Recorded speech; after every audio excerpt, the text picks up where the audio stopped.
Good evening, everyone. Welcome to the Return to the Knicks on the BX Sports Jedi Network. Watch along and play-by-play tonight. The New York Knicks take on the Boston Celtics in the rematch. Let's get the intro. Let's get it kicking.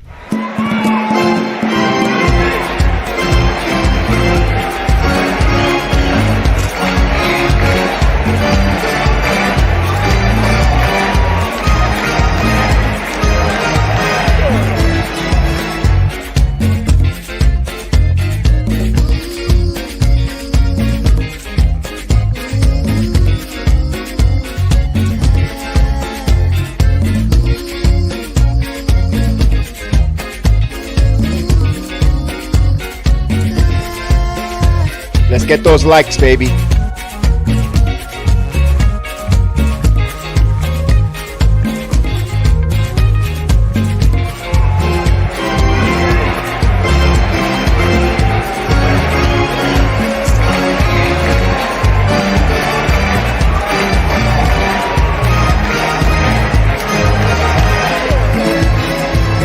Take the lead. All even at 1-on-1 here. Here's Fournier. Fournier holds the ball and RJ comes up with the ball. RJ passes it back to Quickly. Quickly 12 on the shot clock. Quickly puts up the floater. It's good! Emmanuel Quickly gives a 2-point lead for the Knicks. 103-101. Yes, indeed, IQ. Yes, indeed. That's what we're talking about. I need you to get back on because you called the undefeated. You called it about 2 minutes ago. 2 to 3 minutes ago. When there was a minute left in the game, I said I could feel it about the Here we go, everyone on their feet. I hope they call a foul here. Here's Burks. RJ from the curl for the win. It's good! RJ Barrett! Yeah! RJ Barrett! He hits it! Yes, indeed! Let's go! That's what he's doing, man! That's what he's doing!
Good evening, everyone. Return to the Knicks podcast. Watch along on the BX Sports Jedi Network. I am BX Sports Jedi Kev with my main man, the one and only Chef Dan in the building, ready to cook up a victory for the New York Knicks. Salute, Chef Dan. What is up?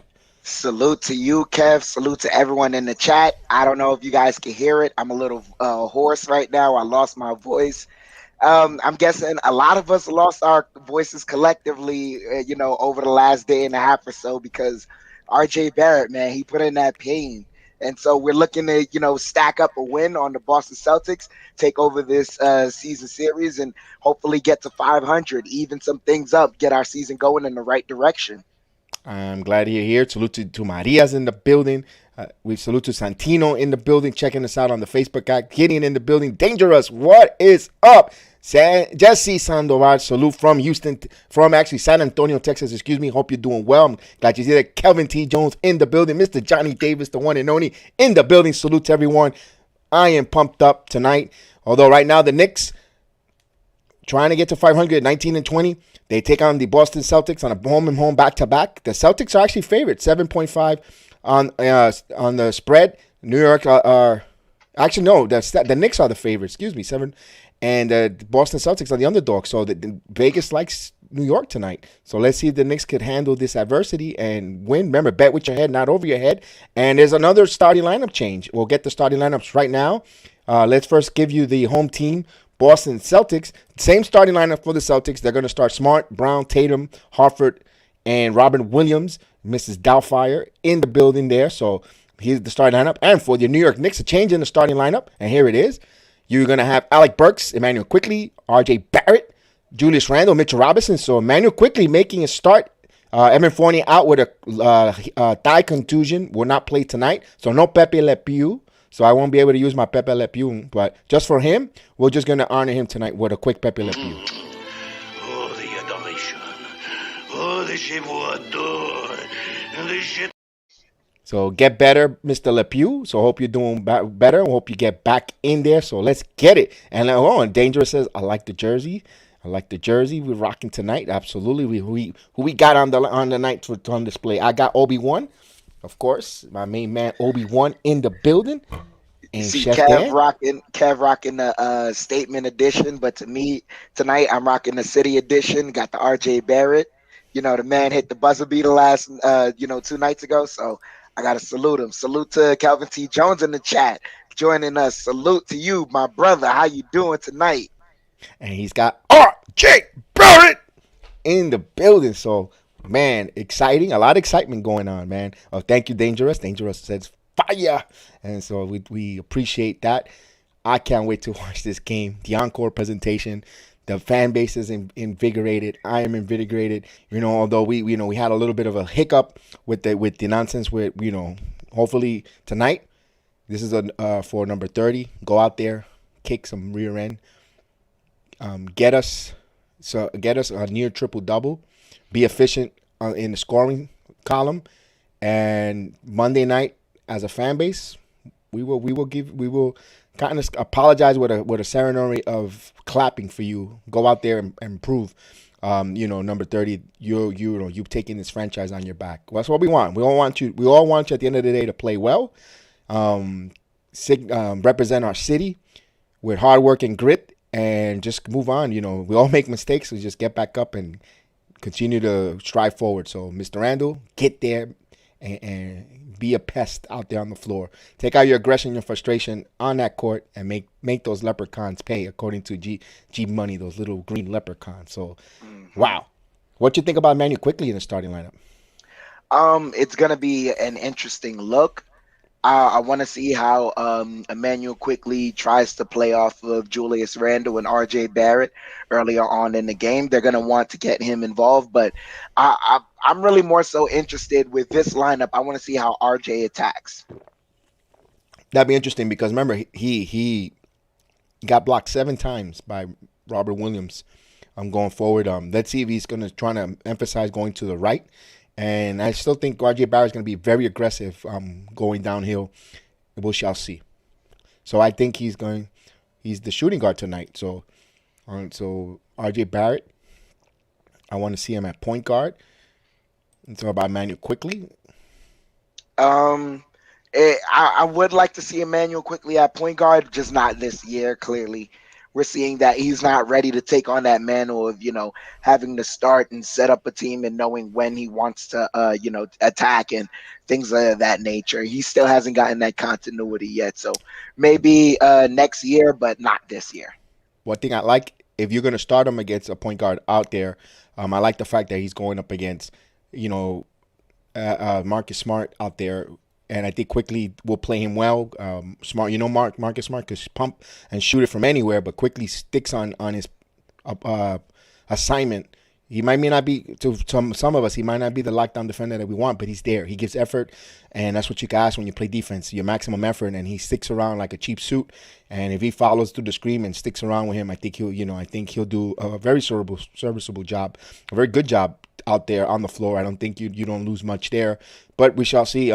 Now now we'll see if Quickly's ready to elevate, at least for one game, maybe to see tonight if he's ready for that call. So we look like we're gonna have a McBride, Dennis Schroeder, once play This there. may be that's the lineup matchup as far as on the bench.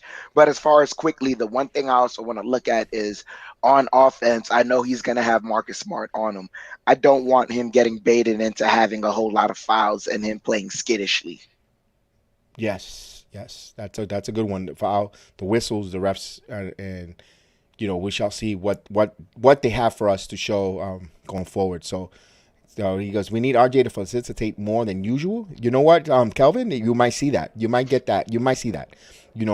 This game here going forward, I think this is a game that they're going to run.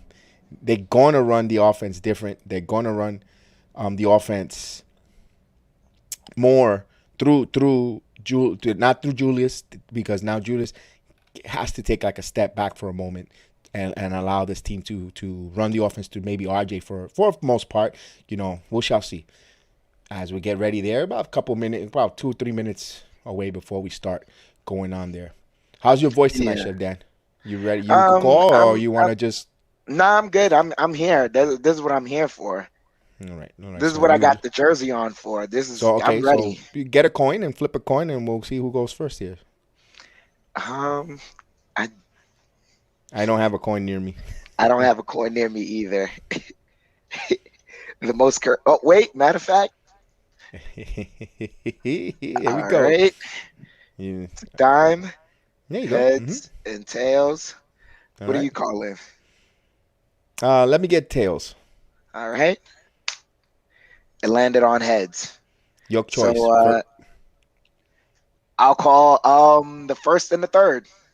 All right. So he's receiving, going first. Melvin Smith. Salute, Melvin Smith. Robert Segata. Salute. Let's go. Saludo vecino. Let's go, Knicks. Claro que sí. Kelvin wanted us to pick a number. So Robert is in the beautiful city, beautiful like myself, in the Orlando area. What a beautiful day. Not too rubbing in. Sorry guys, I know you're in the north, a little cold. Beautiful 80-degree weather day. Wonderful weather. So wow. This man is in retirement with weather. I can't stand it. Man, this is gonna be good. I'm excited. I'm pumped. So Chef Dan will be calling the first action, and we'll get ready to rock and roll when he gets going. Yeah, I don't know if I'm a little behind or if your game has started yet. It hasn't started yet. Oh, let's bring in the Okay. third. Let's bring in that third man in the booth. Right here is the Mr. Ticker. So Mr. Ticker in the building. Russell with the chocolate emoji.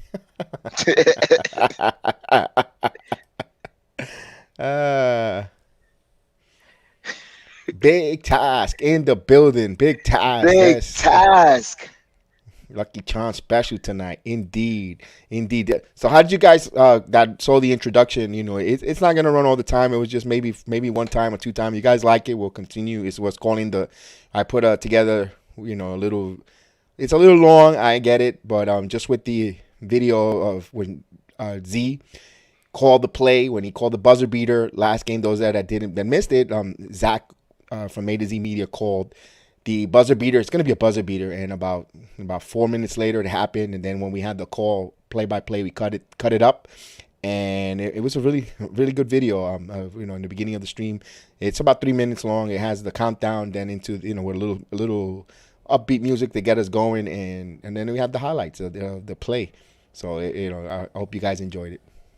Most definitely. And I believe someone in the chat as well specifically called that RJ was going to hit it. So salute to that person as well for having that intuition. It was Lisandro Lozado. Yes. And he's not here yet, but I know he always shows up. So when we see Lisandro from the Facebook app, we're going to, have to give him credit because it's on the video. He says it there, whereas about to inbound the ball, it says RJ is getting the shot. And lo and behold, he called it. He called the player right to it. Zach called the game winner buzzer beater way early, like about almost 3 minutes left in the game. It was a wonderful play by play. It was phenomenal. And yes, indeed, a good announcement. Thank you. I know I forgot to mention that. So Dangerous says betting is now legal in the state of New York as a 9 a.m. You're able to go on your FanDuel app or any of your app that allows you to play the wager. You're allowed now to play games in the state of New York. So bet with your head, not over your head, guys. I always say that. That's always a public service message for anything you do. I personally dislike betting because I don't like losing money, but I always keep an eye on the over and unders and the money line and stuff like that. So always bet with your head, not over your head.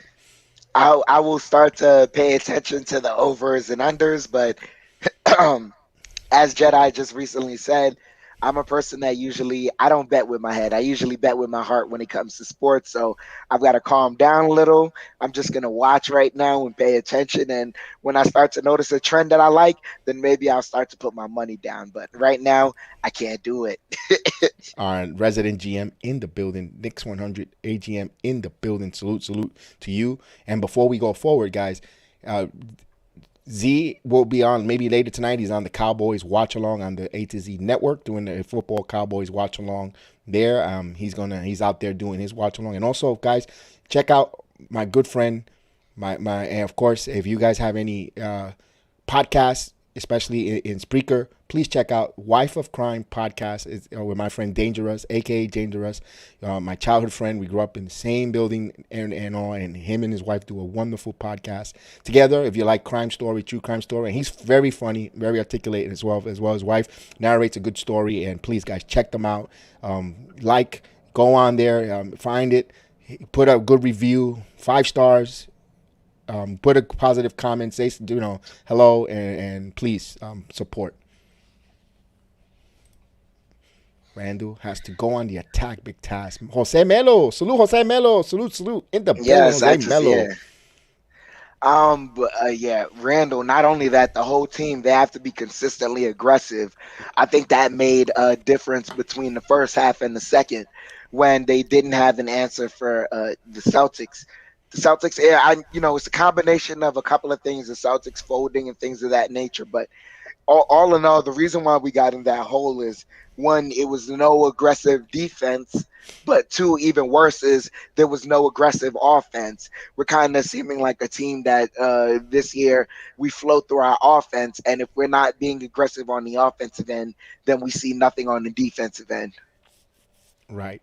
And before I also get going, it's about to start, let me make guys in the Facebook group, check out All About the Knicks. A good friend of ours joining us and going to be part of help us in the Facebook applications as we get ready to start. Chef Dan, they're going to tip it off. Yeah, most definitely. I got the jump ball getting ready. The referee's getting ready to toss it up. I guess I'm running a little slow. Celtics win the toss. Over to Tatum. Tatum brings the ball up. Over to Horford. Horford over to Brown. Brown back to Tatum. Tatum drives inside. Layup is good. So Celtics draw first blood. It's 2-0.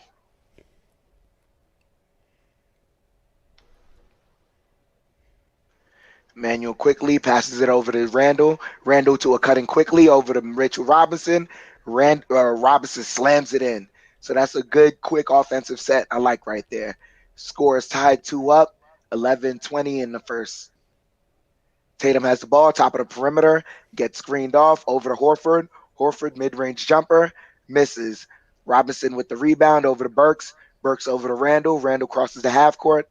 He drives, kicks it over to Burks. Burks takes the open 3, misses it. Robinson gets the offensive rebound, over to Randall. Randall fakes the 3, over to Quickly. Quickly fakes the 3, sidestep, takes the 3, and gets it. Scores 5-2 with 10:50 left in the first. Celtics inbound the ball. Smart has the ball. He's dribbling, snake dribbles, gets into the paint, over to Williams. Williams on top of the perimeter, over to Tatum. Tatum over to Brown. Brown fakes the 3, kicks it out to Horford. Horford back to Tatum. Tatum gets into the mid-range and gets it. Scores 5-4. Knicks had the lead.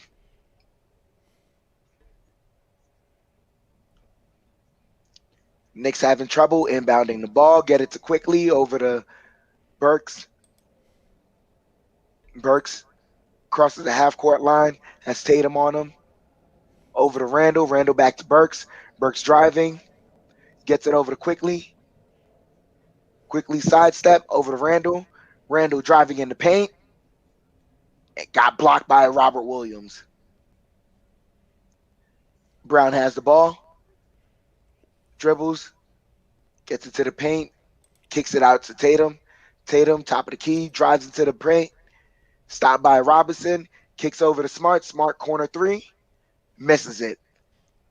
Barrett with the rebound. He's bringing the ball up for the Knicks. Over to Quickly. Quickly dribbling. Over to Barrett. Barrett takes a three. Front rims it. Gets the offensive rebound. Over to Burks. Burks takes the three and connects. Scores 8-4. Knicks with the 4-point lead. 9:18 left in the first quarter. Brown has the ball. He has Quickly on him. Gets to the paint. Gets double teamed. Over to Horford. Horford over to Tatum. Tatum driving into the paint as RJ on him. Misses the shot. Good defense. Randall with the head of steam driving. Kicks it out to Burks. Low pass over to Robinson. Robinson to Quickly. Quickly over to Randall. Randall open three. Misses it. Williams with the rebound over to Smart. Smart bringing the ball up. Kicks it over to Horford. Horford defended by Randall. Over to Brown. Brown defended by Burks in the paint. Gets the shot. Scores 8-6. 8:34 left in the first.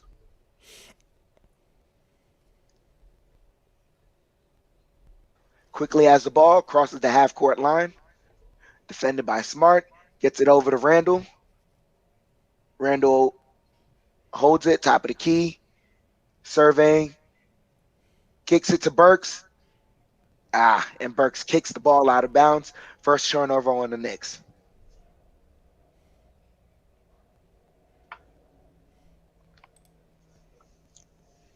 Smart has the ball.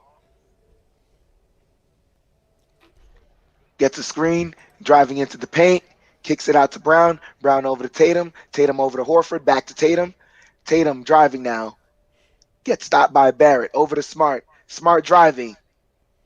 Misses, but is fouled. So Smart is heading to the line. 7:53 left in the first quarter. Jedi, you tell me what you're seeing right now.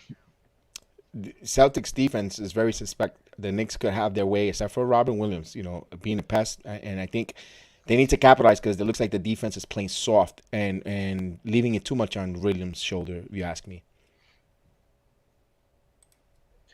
I like what you're seeing right there. As far as what do you think should be some keys to the game as far as the Knicks offense? Continue to attack the paint, no matter. Don't be intimidated by Robert Williams, and then the three will get there. So Smart connects on both free throws. Knicks inbound the ball to Burks. 7:51 left in the quarter.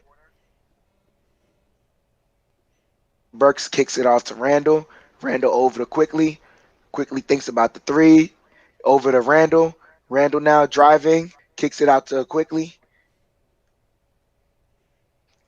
3 on the shot clock. Quickly has to make a move. He's fall down, and it's going to be a jump ball or a 24-second violation. Second turnover on the Knicks right there.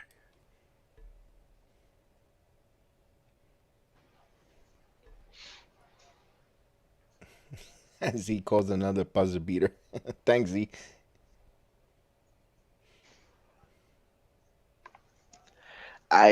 Zach.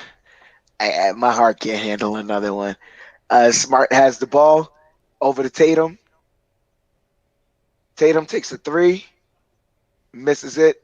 Brown with the rebound. Over to Smart. Over to Horford. Horford back to Tatum. Tatum now pick and roll over to Horford. And Horford turns the ball over. I can handle another buzzer beater. I had a hamburger. I'm ready to go, and some Johnny Walker, so I'm good. Oh, they said it was knocked off Robinson, so Celtics maintain possession. Bad call. Last touch was Horford, but it is what it is. He touched it last. Whatever. Brown gets it, kicks it out to Horford. Horford for three, and he misses it. Barrett with the rebound. He's bringing the ball up. Gets a screen from Randall. Over to Randall. Bad pass by Barrett right there. Randall had to go and get it. Randall now driving into the paint. Kicks it out to Quickly. Quickly for three. And he gets it. Emmanuel Quickly Nice touch on the three. Scores 11-8. 6:38 left. Over to Brown. Brown over to Williams. Williams over to Smart. Smart dribbling along the perimeter. Gets it over to, and they call a foul. Foul away from the ball, and I guess they're going to get a commercial break. Yeah, salute to Johnson Selden. Salute Johnson Selden in the building. And of course, A to Z. Salute to you. Salute to Melvin Smith. Everyone that come in there, our resident GM 100. And of course, Frank Scott. Salute Frank Scott. A to Z said, "Can Deuce play defensive back, Kev? Dallas needs him tonight, LOL." No, but Deuce plays quarterback.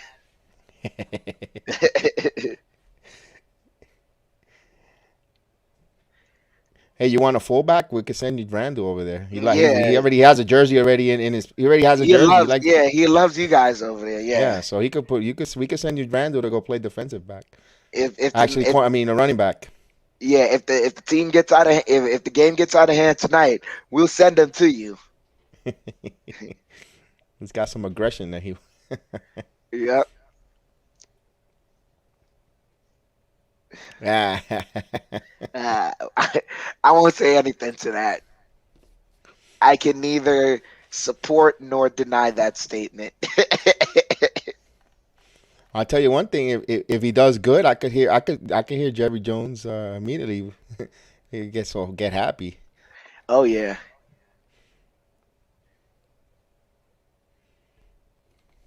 Oh, so we play the Spurs on Monday. Yeah, that's gonna be an important game. Monday, if the outcome of tonight's game is gonna really be a magnifying glass on that game at Madison Square Garden. I'll elaborate. I'll elaborate that at the end of the game why. Okay.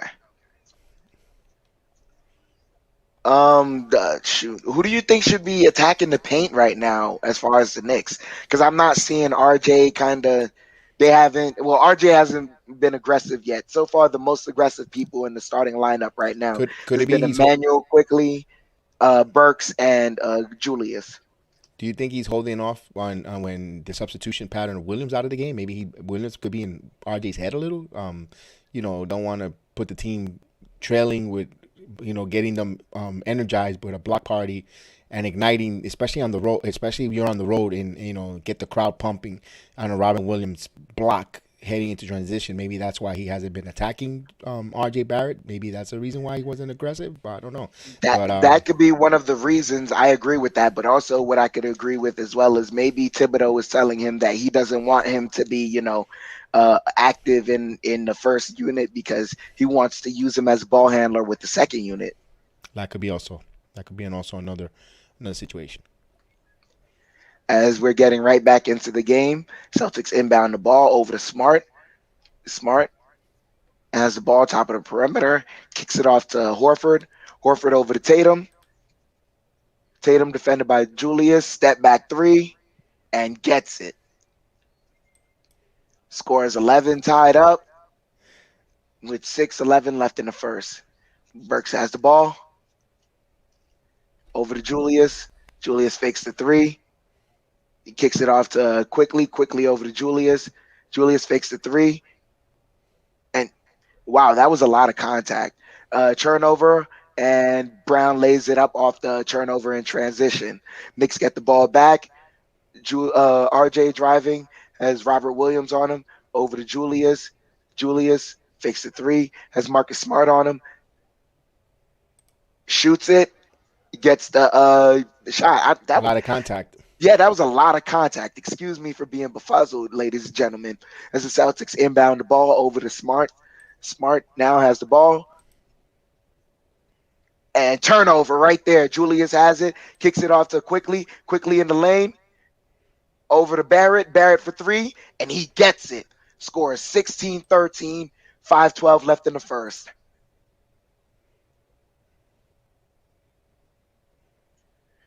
Tatum passes it over to Brown. Brown on the perimeter, gets into the paint, over to Tatum. Tatum back to Brown. Brown fakes the three, drives into the paint, and almost another turnover, but the Celtics get the ball back. 5 seconds left on the shot clock. Tatum has the ball on the perimeter, sides, shoots it off balance, air ball, 24-second violation. Excellent defense by the Knicks. Emmanuel quickly, nice assist to RJ Barrett. They're replaying the in transition look.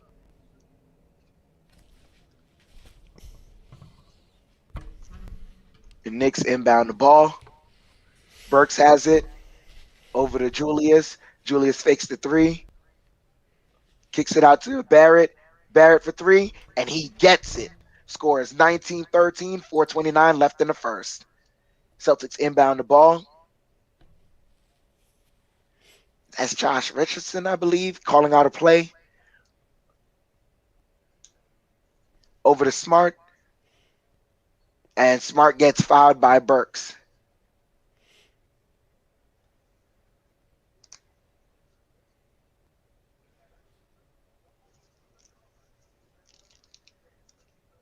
And I like the note that, they're making right now.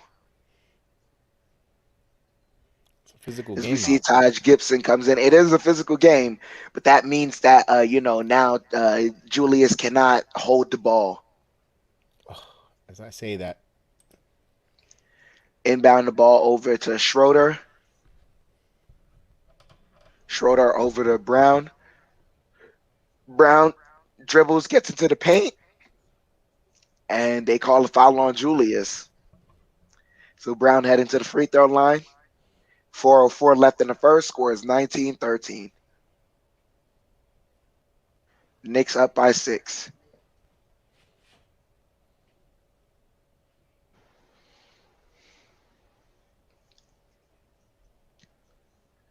Brown makes the first free throw. Quentin Grimes comes in. Quentin Grimes comes in. I see Tibbs also is gonna. I like the lineup he's got right now with Julius, Taj, Quentin Grimes, IQ, and RJ. You can stretch the floor all while having attackers. As he misses it, but they get the offensive rebound over to Brown. Brown for three, he misses it. Quentin Grimes with the rebound over to Julius. Julius bringing the ball up now. Over to RJ. RJ right back to Julius. Has Brown on him. Driving. Fadeaway shot. Misses it. Front rim. Taj tapped it over to Schroeder. Schroeder bringing the ball up. Schroeder now has the ball. Has Grimes on him. Passes it to Brown. Brown passes it right back to Schroeder. Schroeder driving. Kicks it out to Williams. Williams sticks a floater. Misses. Julius with the rebound. He's bringing the ball up. 19-14, 3:19 left in the first. Knicks lead by 5. Quickly takes a three and gets it.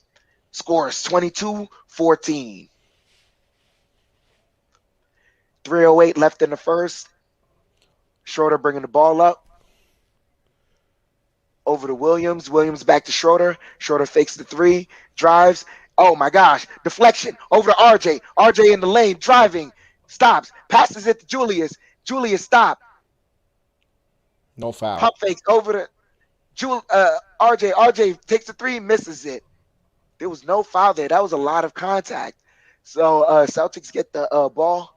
2:38 left in the first.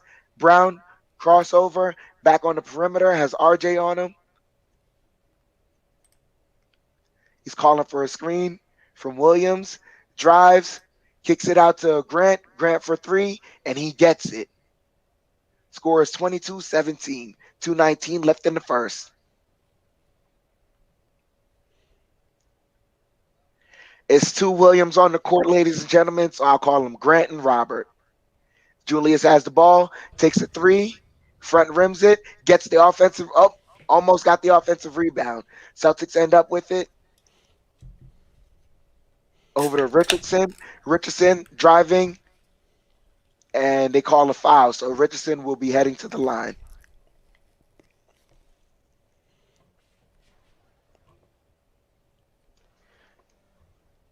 And we're heading to a timeout.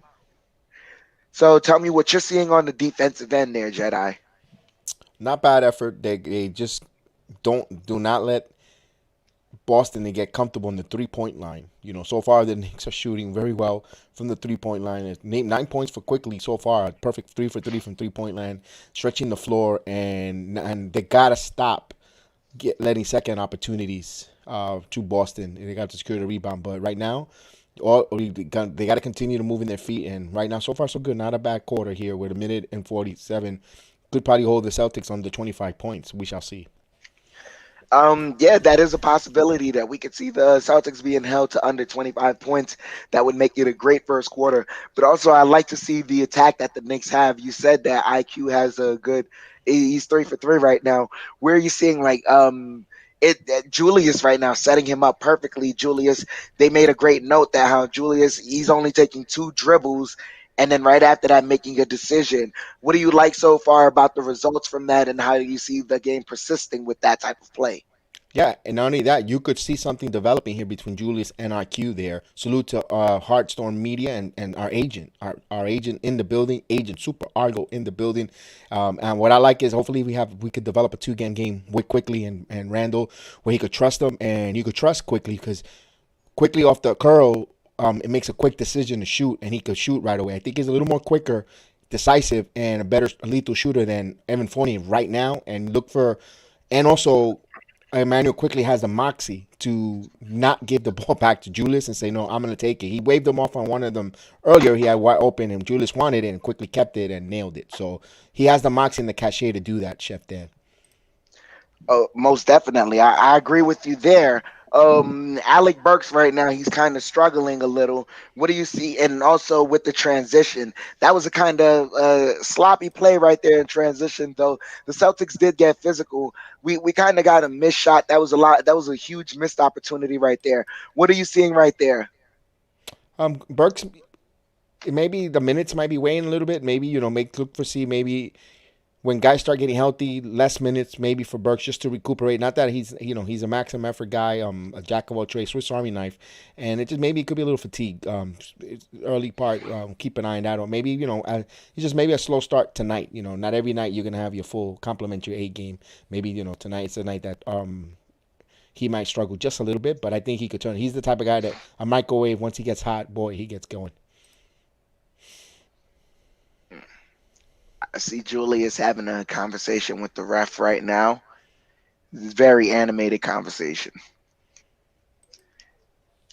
So Richardson is on the line, getting ready to take the first free throw.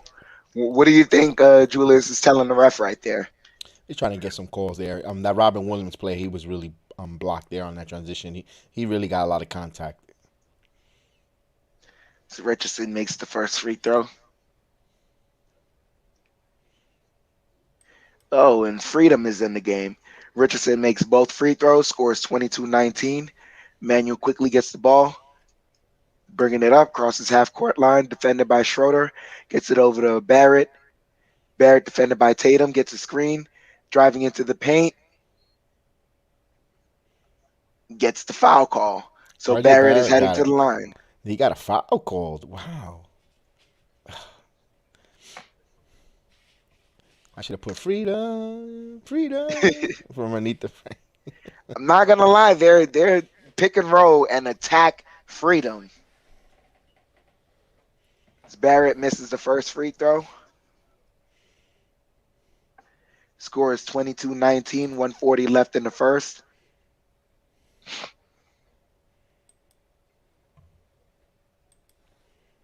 Barrett makes the second free throw, scores 23-19. Celtics inbound the ball. Richardson bringing the ball up, defended by Grimes. Over to Schroeder. Schroeder over to Tatum. Tatum draws the foul. So Tatum is heading to the line right now. Foul is on RJ Barrett.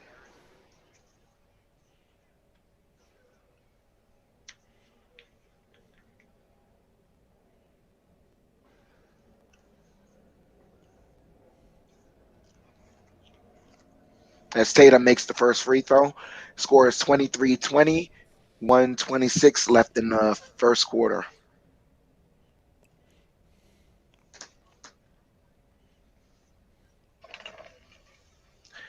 He makes both free throws, scores 23-21. Knicks have a 2-point lead with a minute 20 left in the first quarter. There's a 3-man weave over to quickly gets Julius against Grant Williams. He kicks it out over to RJ. RJ takes an open 3 and cashes it in. Scores 26-21. RJ Barrett. Richardson has the ball. He's dribbling, kicks it over to Freedom. Freedom back to Richardson. Richardson driving into the paint, kicks it off to Williams, right back to Richardson. Richardson loses the dribble, gets it right back, driving into the paint, takes a fadeaway, and a 24-second shot clock violation. Excellent defense by the Knicks right there, especially by RJ Barrett. Kept on Richardson and did not let him penetrate. Quickly gets the ball, fakes the weave over to RJ, gets it right back, kicks it over to Julius. Julius now has Grant Williams on him, drives, kicks it out to Quickly. Quickly fakes the 3, gets the floater. That was a lot of contact. They didn't call that. Shot clock turned off, 12 seconds left. Scores 26-21. Tatum has the ball, defended by Grimes. Kicks it out over to Schroeder, right back to Williams. Williams for 3, and he misses it. That's the end of the first quarter. Scores 26-21. Knicks lead by 5. Good job, Chef Dan. Good job for Chef Dan there with a sore throat and all in there battling. Good call there. At the end of 21-26, the Knicks lead held them under 25 points. That's the one goal. The first quarter, that's the goal that we wanted them to achieve, and they got it with the defense. They are shooting 9 out of 18 from the line, from the field, excuse me. That's 50% on the road, while holding the Celtics to 6 of 16, 37.5% from the field. The Knicks are shooting 7 out of 12 from three-point land, 58.3%, while holding the Celtics 2 of 7, 28.6%. And they're 1 of 2 from the free throw line, although the Celtics has gone to the free throw line 7 out of 8, and they hit 7 out of 8. That's 87.5%. The Knicks have 9 rebounds. Boston 10. They're trailing by 1 rebound. Boston has 4 offensive rebounds to New York 3. New York has 8 assists to 5 to Boston. That's a good sign. Usually they're the teams that always trailing the assist battle. They win that first quarter in assists. Boston has two blocks to New York's 1. New York has 2 steals. Boston 1. Both teams with 2 turnovers. Boston with 6 points in the paint. Knicks with 4, despite them shooting some threes and getting the threes ball going in. But they only trailed by 2 points in the paint, 6-4. And let's look at the Knicks leading scorer for that quarter.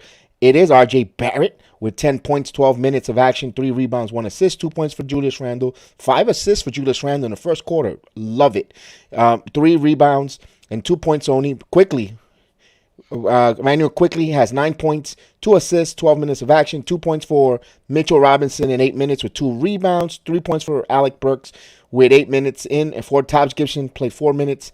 Not on the board, just out there playing good defense. Quentin Grimes has a rebound in 4 minutes, and that's that first quarter for the New York Knicks. The Celtics were led by Jayson Tatum. He had 9 points, no rebounds, no assists, in 9 minutes of action. Brown has 5 points, 2 assists, 4 rebounds.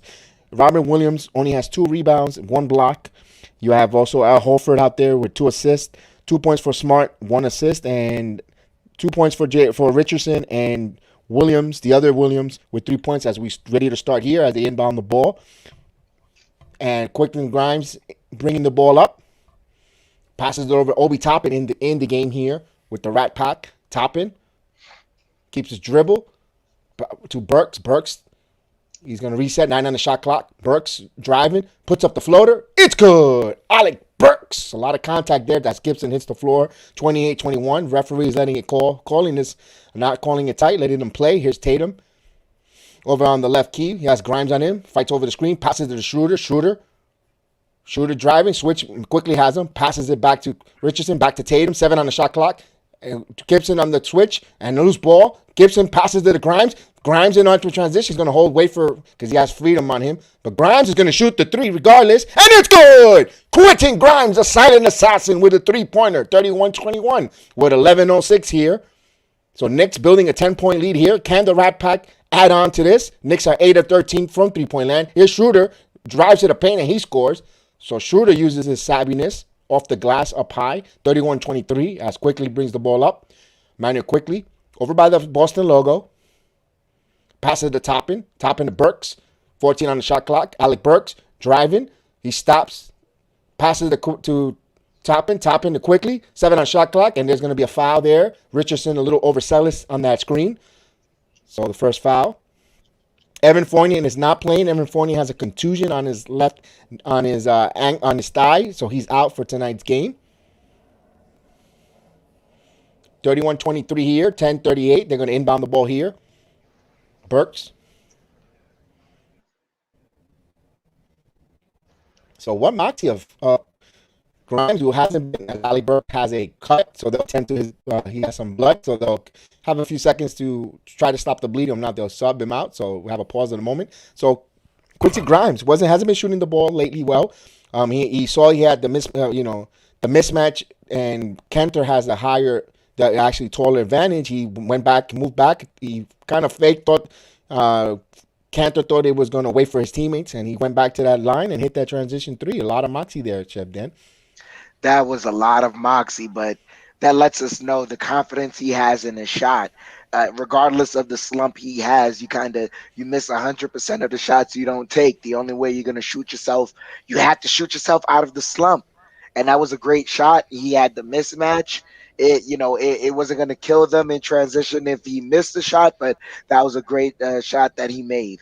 As they inbound the ball here quickly, 13 on the shot clock, Quickly with a screen, and he pops the three, and running the rim, rebound by Tatum. So good job by Gibson giving him a screen there to free him up. Here's Tatum driving. Tatum passes it. Good call by Burks there. Cross-court pass never works as Burks trying to go. Burks got blocked from behind. No call there. Wow, a lot of contact. Usually they get the foul call. No call. And there's quick. Grimes almost had the steal, but Schroeder kept the play there. They're letting him play there. So Schroeder looked like he got a little contact, but although he's trying to sell, he's a chaser. Here's Schroeder rises up off the misses. Rebound Kanter right over Grimes. Passes it back to Tatum. Back to Richardson. Spots up three. And that's off the mark, but Kanter pushed off Gibson, and what they're going to call here. Wow, the refereeing, again, is terrible. Even though they're letting him play, but that was right there. There was a foul on a fast break, and right before the layup, he hit him right on the thigh, and he pulled his shorts. No call. Wow, terrible, terrible call. Very bad officiating. As Richardson will go to the line here with a foul, so they call a foul. Wow, wow. So he hits a free throw here, 24-31. And it's going for both teams. The officiating is terrible for both Boston and New York. It's not just a one-way thing right now, but wow, they are really, really bad. 10 minutes, 10:01 here. And he hits two. Oh, it's a three-point foul call. He was fouled on the three-point attempt.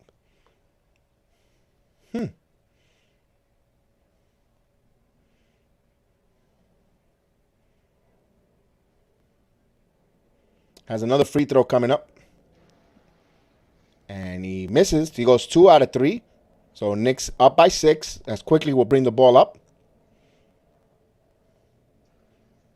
Quickly calling a play. Gibson has the ball. Passes it. Now he holds on to it. He passes it to Toppin. Toppin around the curl. Toppin and the circle back to Quickly. Toppin needs to be a little more aggressive. 5 on the shot clock. Here's Quickly. Quickly puts the floater up. And it's good. Manuel Quickly with the floater. Knicks up 33-25 with 9:35 here.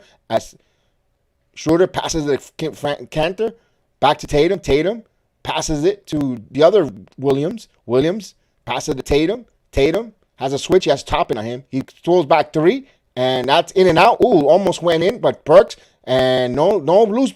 What the heck is wrong with these refs? That's a loose ball foul. And forces Burks to push the ball out of bounds. So Boston will have it with another shot clock. So wow, right in front of the referee too as he goes up. And Williams did not allow him to come down with that rebound, and the ball went out of bounds. That's a bad, more 90% of the time, that is a loose ball foul. As Boston will inbound the ball here with a new shot clock underneath the basket. And he's got to get it into Kanter. Kanter right over Grimes, and it's good. So you see Grimes has playing Kanter. That's how much the Knicks do not believe too much in Kanter, but Kanter uses his height there. 33-27 as R.J. Barrett's back in the game. He hands the ball over to Burks. Burks playing the point. Burks calling a play here. Burks driving and locked away, but he keeps the ball. Bounce pass to Gibson. Gibson goes hard, trying to go for a dunk, posterized Cantor, but he loses it. And Thibodeau screaming at the ref, no foul call. Here's Schroeder. Schroeder, Euro step, back to Richardson. Richardson blocked by Taj Gibson. Here's Grimes, back to Burke, to RJ Barrett. RJ Barrett going strong, turns, spins, and there's no foul call again there. My God, he got mauled, but he gets the ball back. Here's RJ Barrett, 14 on the shot clock. Barrett feeding Toppin, but good job by ball denial by Richardson. And here's and there's a loose ball there. No, they call a foul. What is going on here? Wow, this is a bad officiating game. Wow. As Toppin fighting for position there, and good ball denial in that aspect, but then the transition game, they call a foul, but they'll inbound the ball here to Williams, back to Schroeder, 18 on the shot clock. Schroeder trying to get a pick over Cantor, and Schroeder falls, but keeps his dribble. He fakes it, passes it to Richardson, corner three, and that's good. So Richardson catch and shoot three. So right, just like that, Boston's down by 3. Here's Burks. And there's going to call a timeout on the floor with 8 minutes exactly here before halftime. A 3-point game, 33-30. Because that was a moving screen by Freedom. Exactly. Before halftime, Thibodeau will pick up a technical foul. They're going to make him pick up attack.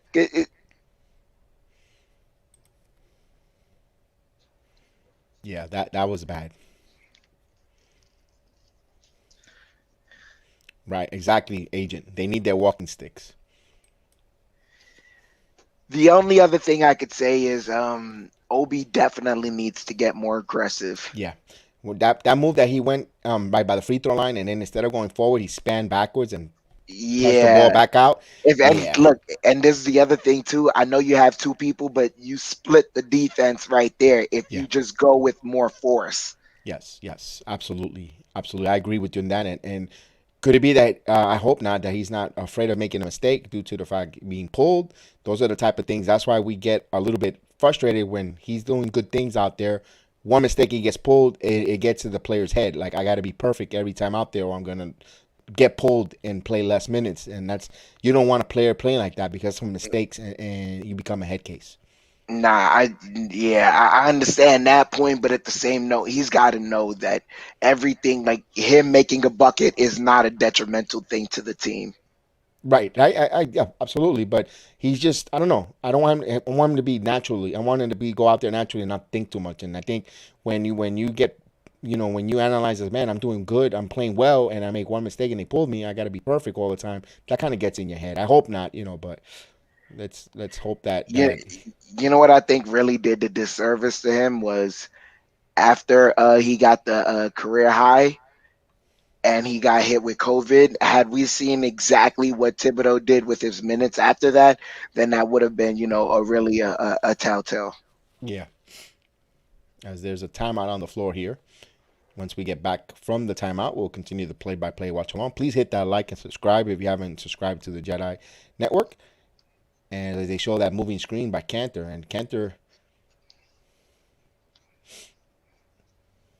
And they come back from the timeout showing us the replay there. And Barrett got caught napping there trying to help out. Didn't need to double Cantor in the paint to the ball denial and allow that 3 to come in on the curl. As they come out from the timeout here. Knicks will have it. Let's see if they execute this play off a timeout. Barrett will inbound the ball here with exactly 8 minutes before halftime. RJ to Toppin. Toppin to Gibson. Burks on the curl. He's got Williams on him. Williams back in the game. Robin Williams is back in the game. Burks bounce pass to Toppin. Toppin's going to shoot the 3, and that's a way off. And that was an air ball. Here's Brown. Brown is also back in the game. Brown, they want to bring it to Williams over the top. Williams with the dunk, so he got caught in a mismatch. Boston capitalized down by 1 here with 7:35. RJ Barrett, Knicks, Celtics on an 11-02 run, and Barrett misses that shot, and they're going to call a foul on the floor. So loose ball foul. So I guess the referee knows how to blow a whistle as Albie Toppin gets pulled immediately there. He picked up, I think, that loose ball foul and got pulled. I don't know if that was because he didn't switch on Williams, but Burks got left in the island. Who knows? We'll see.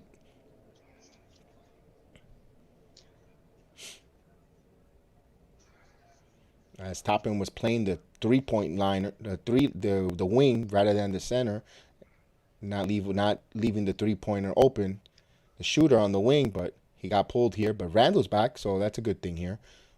Jerome, salute Jerome in the building. Jerome in the building as RJ will inbound the ball here. And he gets it into Quickly. Quickly back in the game. Quickly off a screen, Mitchell Robinson. And here's Quickly feels contact, and he'll go to the free throw line. He felt the contact, put it up, almost had a chance for a 3-point play, but rained out. So a call finally. The referees looks like in the second quarter, they want to use their whistles. As Schroeder got smacked in the mouth.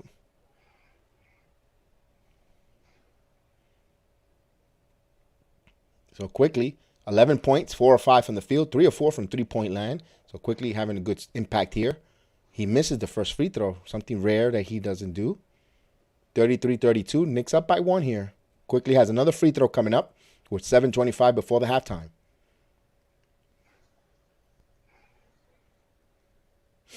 Emmanuel Quickly. He goes 1 for 2 from the free throw line. Knicks extended 34-32 with 7:25 as Schroeder will bring down the ball here.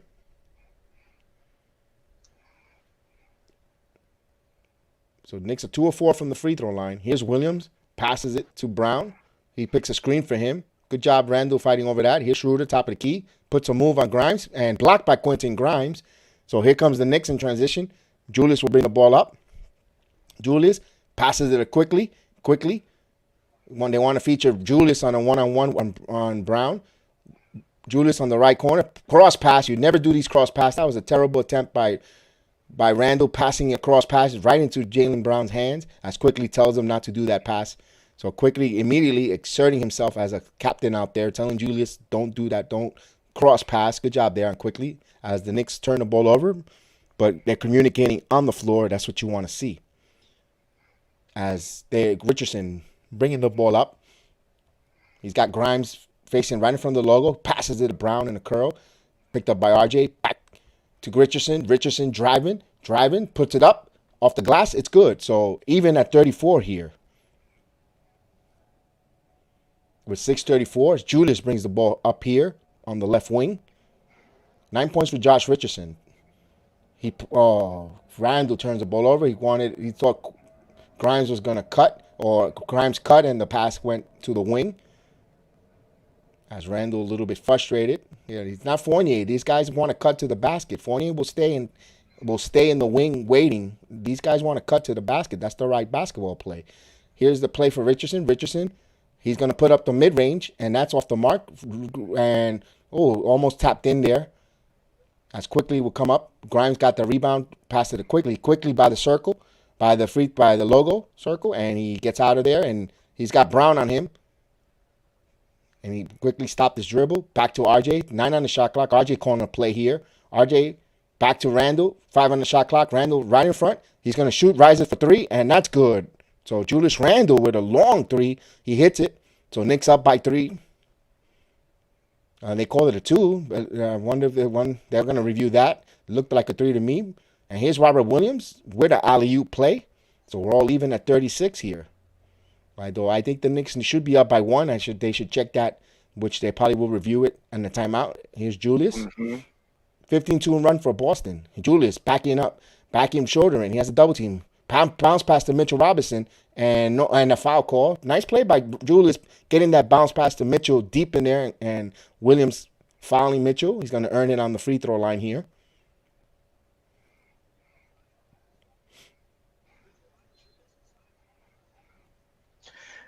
I gotta check how many fouls that Robert Williams has. That's very important.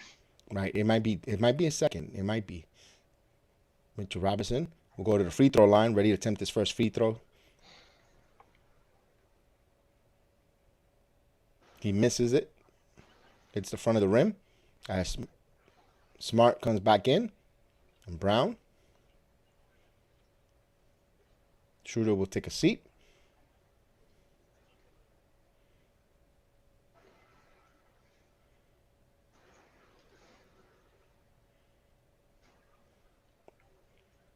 He misses the free throw. Boston comes up, so he missed both free throws here. 37-36 here.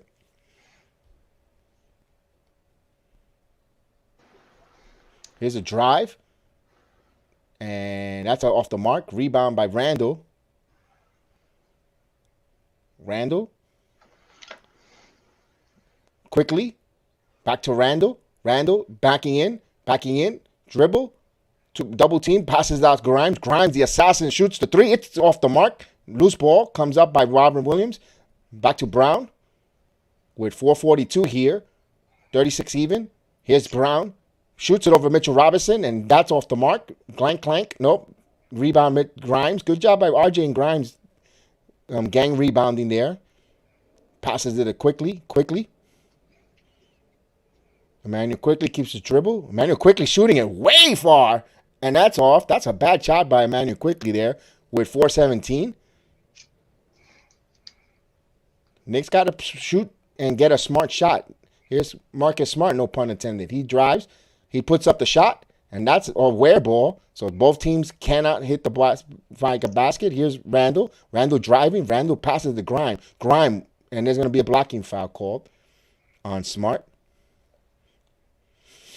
Randall saw three defenders, and he went at it like the charging bull that he is, and he's smart not to pick up a foul there. Although, that was close. Smart got there in plenty of time. He was above the restriction.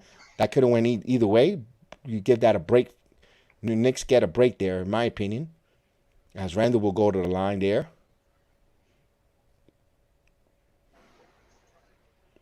Oh, he's still moving. Okay. Yeah. When he's bracing himself, he's kind of still moving. So good call. Yeah. Good call by the refs. Good call.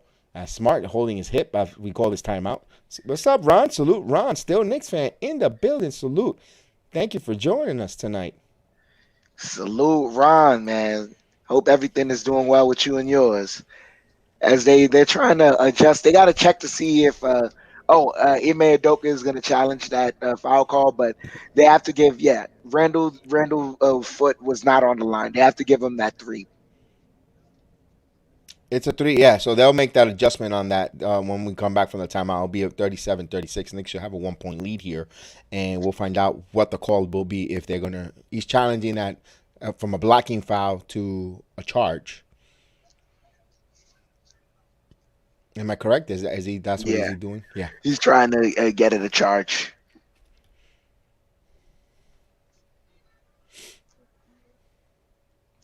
Other than that little slow start by the second unit that allowed the Knicks got up by close almost to 10 points, allowed them to return back into it. But other than that, they've been playing well. Yeah, they've been playing well, but I'm not gonna lie. Right now we're seeing that our starting unit is doing well enough to contain and contend with, the starting unit of the Celtics. It's really gonna come down to our bench, and really, this might be an Obi game.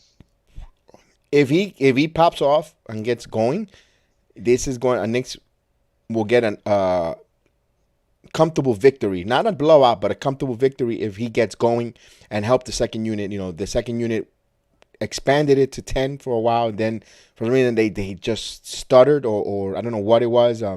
They just didn't allow to continue lead extending on that lead for the Knicks.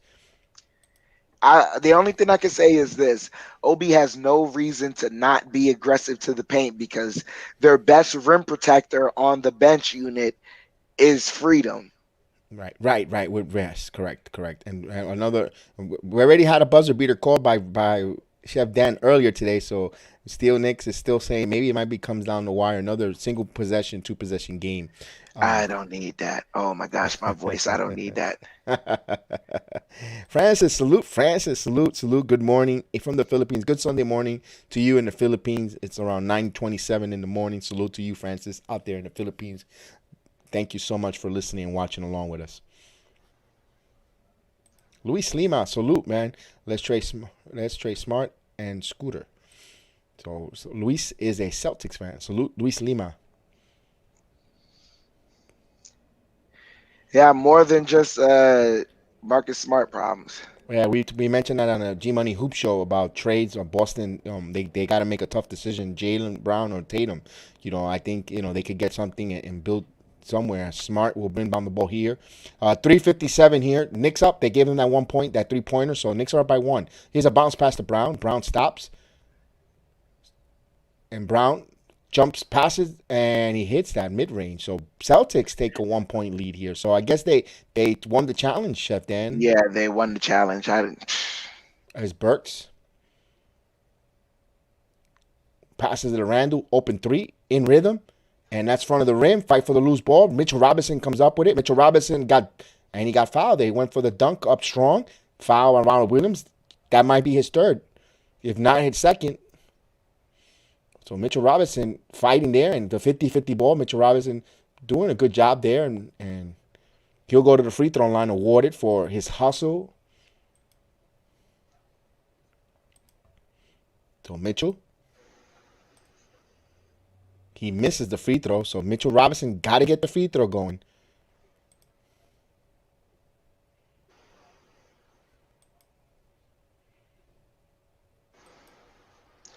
He's got to shoot more free throws. He's got to get better at it.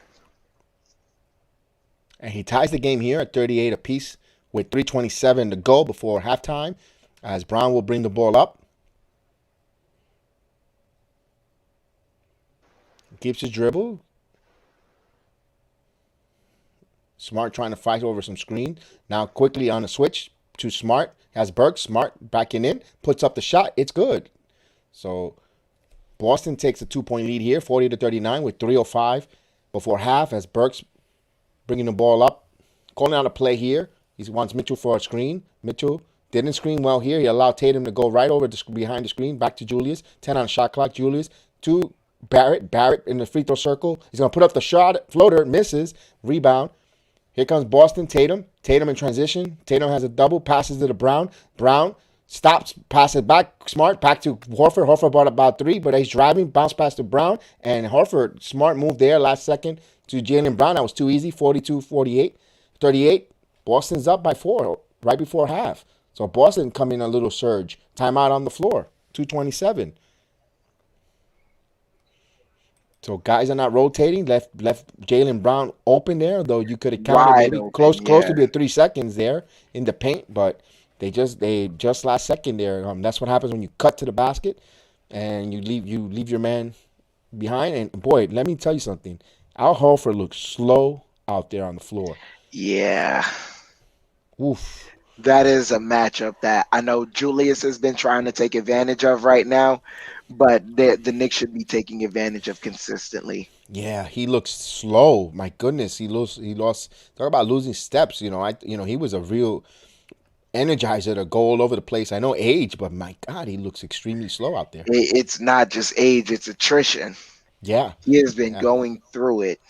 yeah. He looks it. Wow, he looks like he's struggling out there. It looks like his better days are behind him. He looks like when we got Kirk Thomas at the end of his rope, like that. Yeah. Wow. I mean, he's veteran. You know what he gives you, because he got that assist there out of pure Smart. He was going to go from the side angle, but he saw Brown cutting, and he just saw him last second there. So I'm looking at that play there, and that was RJ Barrett. No, RJ Barrett actually fronted his man to get in front as Horford eluded quickly on that drive there. So we come back from the timeout. Randall would inbound the ball to Mitchell Robinson. Mitchell to Randall to Quickly. Back to Randall. Quickly hasn't been getting going. He's kind of stopped the offense. Here's Burks. Burks fronted by Horford, but now he steps back. He puts it up the glass. Williams altered that shot there a little, and quickly, and actually Burks missed it. Here comes Boston. Boston has on a run here. Bounce pass to Brown.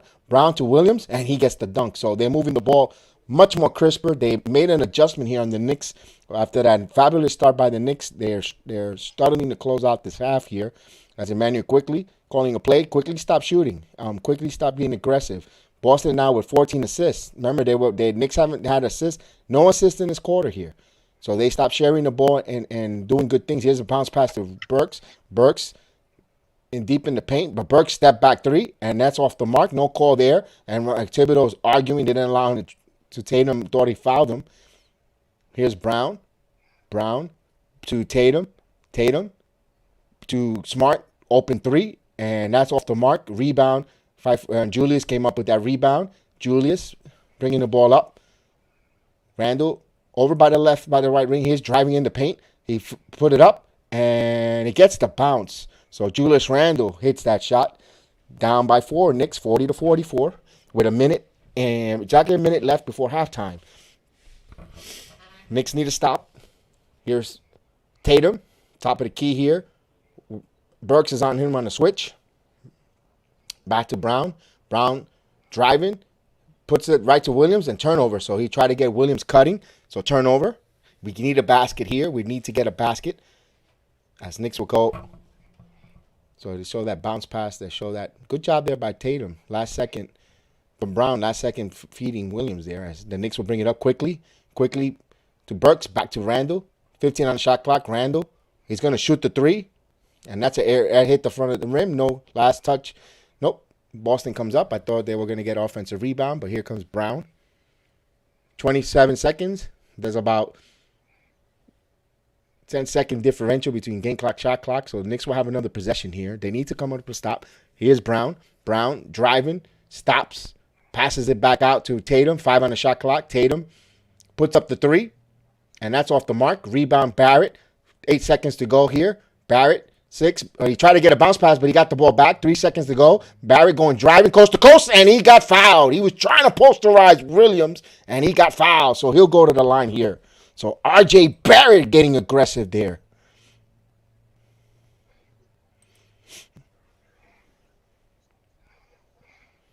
As Barrett looks at the clock, and he's just going with reckless abandon there, and he was trying to challenge. So that's 3 fouls on Williams. I don't think that foul was on Williams, not on Harford. 0.8 seconds here. Free throws coming up for R.J. Barrett. Yeah, that was on Williams. Oh, he misses a free throw. Knicks are going to kick themselves. They're missing a lot of free throws.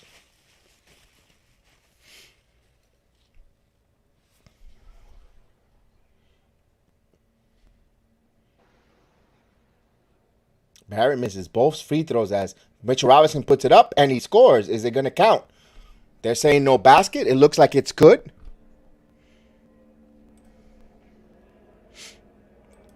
They calling it. It's as they go to half.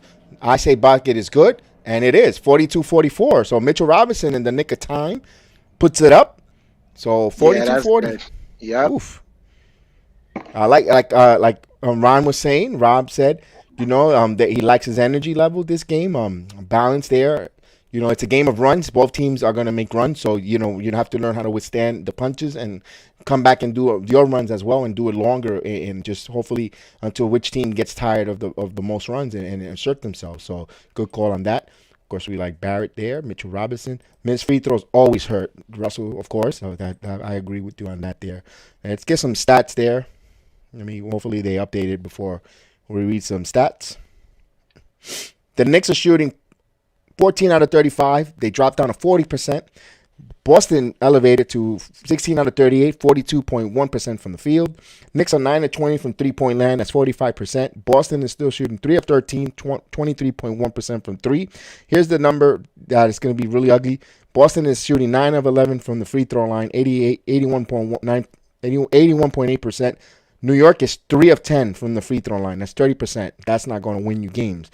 You gotta hit your free throws. Knicks are being out rebound 23-20, 6-5 on the offensive boards.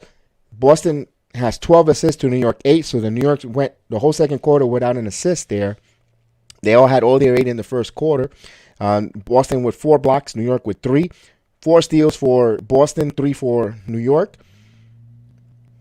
Blocks and both teams with 4 steals apiece. Both teams with 6 turnovers, and another disparity that's what's keeping Boston alive here and up by 2 is they scored 24 points in the paint to New York's 10. 24-10. The Knicks are trailing in that department. Of course, the Knicks were led in that first half by Emmanuel Quickly, still with 12 points in 22 minutes with 2 assists. 10 points for R.J. Barrett, 2 assists, 4 rebounds. 7 points for Julius Randle, 4 assists, 7 rebounds. They took an assist away from Randall. He had 5 assists in the quarter. I guess the statisticians made a mistake. And 5 points for Mitchell Robinson, 4 rebounds in 15 minutes. You also have Burks with 5 points in 60 minutes of action. Quentin Grimes, 12 minutes, 4 rebounds, 3 points. No points for Gibson, 9 minutes out on the floor. Toppin, 5 minutes, 1 rebound, no points. And that's the scoring for the New York Knicks. For the Boston Celtics, they were led, 3 guys tied for the leading scorer. Richardson with 9 points in 13 minutes with 1 rebound. 9 points for Tatum, no assist, 1 rebound in 17 minutes. Jaylen Brown with 9 points, 6 assists, 6 rebounds. So Brown is doing a little bit of everything, close to a triple-double if you see those small numbers there. Robert Williams with 6 points, 4 rebounds, 4 points for Smart, 1 assist, 1 rebound, 13 minutes of action. Horford, no points, 3 assists, 2 rebounds in 12 minutes. You also got 2 points for Schroeder, 1 assist, 1 rebound, 11 minutes of action. And G. Williams with 3 points, 2 rebounds in 8 minutes. Ennis Cantor Freedom, 6 minutes of play, 2 points, 4 rebounds. And Neesmith for 4 minutes of action, 1 rebound for the Celtics. Now, third quarter, the Knicks need to come out, insert themselves, continue that good energy, and continue doing a good job on the floor there, and not get into that third quarter of doom. I think they need to restart the same way they came out in the first quarter, with featuring Emmanuel quickly, let the ball quickly, and Julius Randle had a lot of assists in that first quarter, trusting Emmanuel quickly to shoot, and Emmanuel quickly did not let him down. So I think they need to bring that recipe at times and go back to it, and hopefully RJ Barrett could really get going even more and assert himself even more. I love the aggression, with the time running down, and he looked at the clock. He says, I'm going for it. He almost posterized both Williams and Horford there, and I like to see that aggressiveness from RJ Barrett, and not being afraid. His shot was blocked 7 times by Williams last game, and that one buzzer beater could really build the confidence, and hopefully we see that tonight on RJ Barrett out there. I agree with you 100%. Williams currently has 2 fouls on the game right now. We have to find some way to get him in foul trouble, and that means attacking him consistently to where the Celtics feel uncomfortable having him in the court. From that point on, we can do that, because right now we're kind of living by the 3 and dying by the 3, and we haven't made a couple of 3-pointers. So now you can see that it's getting tough. The way we got back in this game is with Mitchell Robinson getting in the paint and attacking, Julius Randle getting in the paint and attacking. So for me, that's our that's our go-to right now for this third quarter. We have to find some way to get Robert Williams in foul trouble. Right, and we have to attack Williams, because when Ernest Cantor Freedom on the floor, and on Halford, if you get Williams in trouble, you could really change that disparity on points in the paint and make a big difference there, and really close the gap there. So salute, Mr. Zuri in the building. So we'll see the second half adjustments there. Going forward, we'll see how I kind of like the starting lineup. I like the way they came out. They played really well. They played assertive, loose. They were sharing the ball, and also I like the fact that Quickly has the moxie to call off Randle and keep the ball himself to shoot, and also pass. Randle passed to him, and he got some assists there early, getting teammates involved there. Randle passing the ball to RJ Barrett as well, and Barrett hitting the 3, and Randle was moving the ball in and out. That's why I always say, Randle, go in, assert yourself north and south, because they allow you to pass the ball back to your shooters, and it's up to the shooters too to hit those shots and get Randle assists. When Randle has a high assist game, usually the Knicks are in a really good comfortable position for victory. So yes, Jerome, your Lakers are 21-19. They look like they've got to figure it out a little bit. Yeah, definitely. We talked about it earlier on the G Money Hoop Show on the YouTube channel. And we talked about the Lakers and to a great deal extent. You want to take a chance. Take a look at that. You have YouTube, BX Sports Jedi Network. Actually, the G Money Hoop Show, the notorious G Money Hoop Show.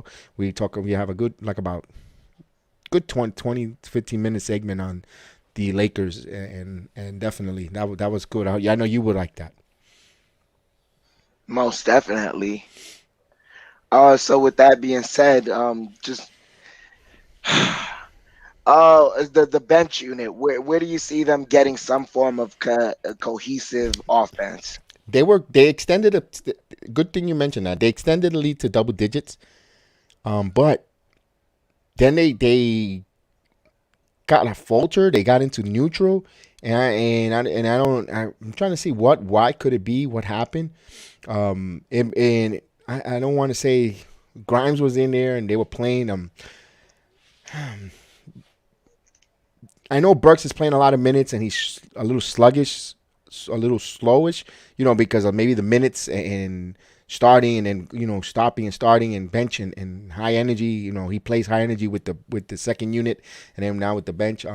Would have liked them to Ribs Thibodeau to at least gave that at least 3 minutes of McBride out there just for pace to move and a different look as well to move quickly and fast.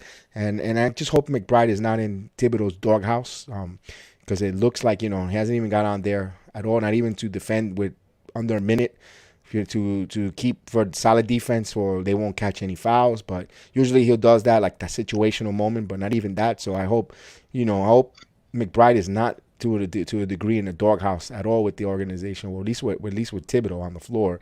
Maybe he wants to let the rookies sit and let the game slow down maybe a little bit. Who knows? What's the motive? But it would have been nice for him to come out and play a couple of minutes, against the Celtics here, especially when Cantor was out there and McBride likes to attack the rim and move in a fast pace, and Cantor's not a rim protector. I think that would have been an opportunity for him to play, but I don't know what happened. I think it's a size issue right now. Just Celtics have a lot more size than us. We're playing right now undermanned enough as it is. Yeah, but you also don't want to run your team out of gas. I know we're a little undersized, but McBride brings another type of level of perimeter defense. One, fighting over screens. Two, despite being the size advantage, but he'll fight over those screens. He'll stick with his man, and also on offense, he loves to go into the paint and a really good passer from the paint out. And I know he made some mistakes last time he started and so forth, but it was an underman thing. But it is what it is. We'll see if it would have been nice to see him in there, yes, but it is what it is. I just hope that this team doesn't run out of gas in the fourth quarter when you have guys capable on the bench to come in and play. And it'd be nice to see even when Cantor's out there, you could actually play a Jericho Sims for a couple minutes. I know he hasn't played all game, and I know and stuff, but Cantor's not a low post threat just on the offensive glass, and the way the athleticism of a Jericho Sims, especially on offense. With I don't know, you don't have to play him a lot of minutes. I just don't want them to run out of gas. That's my concern, Chef Dan. Nah, I think with the personnel we have, we should have been able to, especially the bench unit, they should not have gone into neutral. And there was a lot of things they were doing that were just, it was coasting. It was them not being aggressive. Right. And the lack of aggressiveness, it kind of spilled over into the starting unit. And that's why we had a lack of assists. We see the guys, Robert Williams gets back into the paint after Obi kind of makes a indecisive move towards the paint. So now the bench unit, they really didn't want to drive into the paint. Now you bring the starting unit back in, and they already had trouble with Robert Williams trying to just get into the paint against him. So I think really with the bench unit, when they're not, we have enough. I think tonight we have more than enough. I think those guys should not be indecisive. If you build the lead right after that, you keep attacking, you put their foot on their neck. We don't have the time to be you don't have the talent nor the cachet to just say I'm going to coast, not especially against not a conference rival like the Celtics. Yeah, right. And maybe the definitely what we're missing here, to be honest with you, in that second unit is Derrick Rose. You could see his absence, because if Derrick Rose is out there with that second unit, with that lead, that had a double-digit lead, that would have been a 17-point lead with him out there and probably handing it. And if they make a small run, maybe you get the starters back in there with a 9-point lead instead of what they came in and maybe maybe the Knicks keep the lead and they're up by 4. But that's the what if games that we could play all night with that. But you felt it, but at the end of the day, you felt the missing. You missed Derrick Rose out there to either settle down the second unit, get him out of that sputter of not getting into that neutral, and that's why I was like, that's why I know he's not Derrick Rose, but that's why I was kind of bringing the McBride type of deal, because McBride has the moxie, even though he might not be tall enough, might have the skill set, but he would actually get into the paint. But in the second thought, I could see what you mean. The refs were not calling any fouls, and maybe he'll just be turning the ball over when the refs are not calling fouls and with contact, and we'll want to be singing another different tune here as well, Chef Dan. So I can see the both sides of the story. Most definitely. The refs not calling fouls, it favors his defense, but I don't know if it favors his offense. Correct. That was the point, and maybe that's one reason too, and also if he's not getting calls and he's getting his shot rejected and now calls, then you don't want to shatter a young man's confidence even more, So I could see. So I'm trying to play the both sides of what if, and trying to see why he's not playing and making the case he should play. So, I'm trying to, I guess, self-therapy talk on myself on the Miles McBride situation.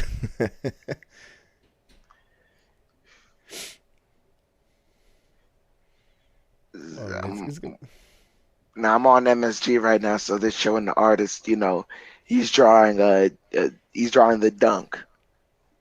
Ooh. Oh, that was a lovely scene right there. I'm over here watching a preview of Darcy and Stacy. Oh my God!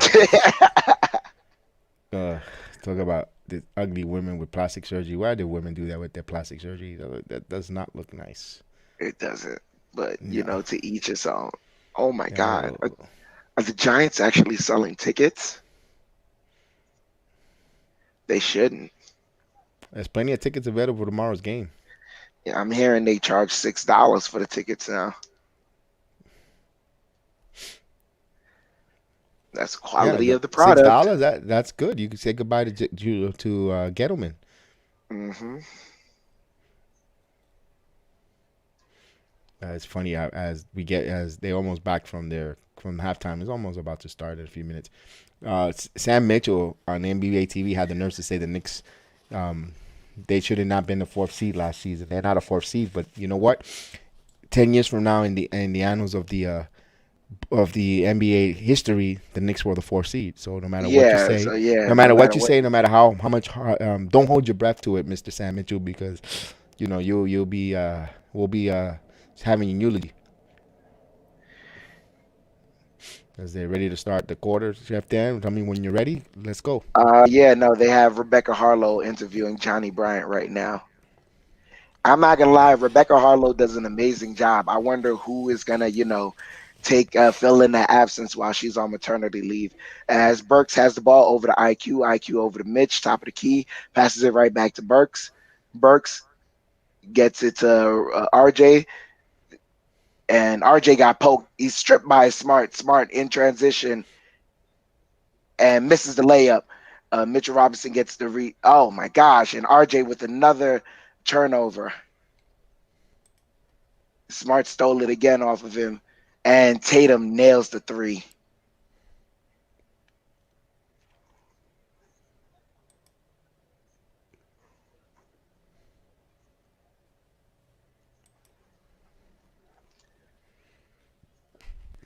Quickly has the ball over to Julius. Julius driving into the paint, takes the floater and gets it. Score is 44-47. Boston has a 3-point lead. Smart is bringing the ball up. Defended by Quickly. Gets it over to Brown. Brown defended by Burks. He's driving into the paint and gets it. Score is 49-44. Quickly is bringing the ball up.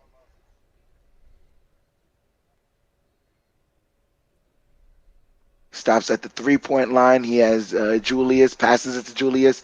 Julius takes a mid-range shot, misses it. Brown with the rebound. Celtics bringing the ball up. They get it past the half-court line. He's defended by Burks. He drives into the paint, stops, spins around on Mitchell, and gets it. Score is 51-44, and Tibbs is calling a quick timeout. Oh man, salute. Thank you, Gideon.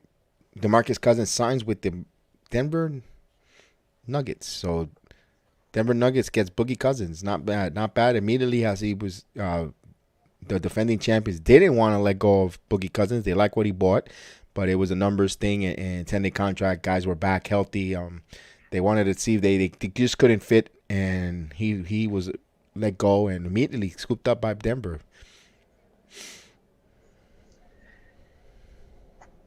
That's fine. Those were two big defensive plays by Marcus Smart right there on RJ Barrett. Yeah, turn the Those were ball over there. very big. Yeah. Those turnovers leading Off to of the points. missed layup, and he gets the ball from Robinson, and he didn't secure the ball second time. I know Tibbs is reaming into him right there. The first mistake he could allow, the first mistake with Marcus Smart being extra physical, the refs being how they are, you got to find a way to get out of it instead of just standing there with the ball. But the second mistake, inexcusable. Right. And let's see. And one thing that was interesting, when Julius hit that missed that mid range, quickly was wide open, and Horford was not going to block his shot. He was so slow getting to it, and he passed off on that three, and he went to Randall, which is actually the smarter play there, going to Randall. I'm not going to knock Randall for missing that mid range jumper, but I was surprised. Usually, quickly takes that shot, and hopefully, quickly has not. I don't know if that's something out from the coaching, telling him from coming out that halftime, we're going to feature Randall and, hold on. I guess I don't know. I wonder if he got the red light not to shoot those and immediately early in the shot clock with quickly. Although, once again, it was the right play, though. I'm not knocking because he missed it, not hindsight. That was the right play. But usually for a custom, IQ usually shoots those, with no second thoughts. CB says, glad that DeMarcus Cousins is on the West Coast. A dangerous player despite his injury from 2-3 years ago. Yeah, he's still a serviceable player, but he's not, the all-star that he once was. He had good numbers. G Money mentioned it on the program about DeMarcus Cousins available. We say he didn't fit the Knicks, but we mentioned his numbers were good as they get back. Yeah. Get ready to call. Most definitely, as they're showing what Ime Udoka said about the Celtics and their lack of mental toughness.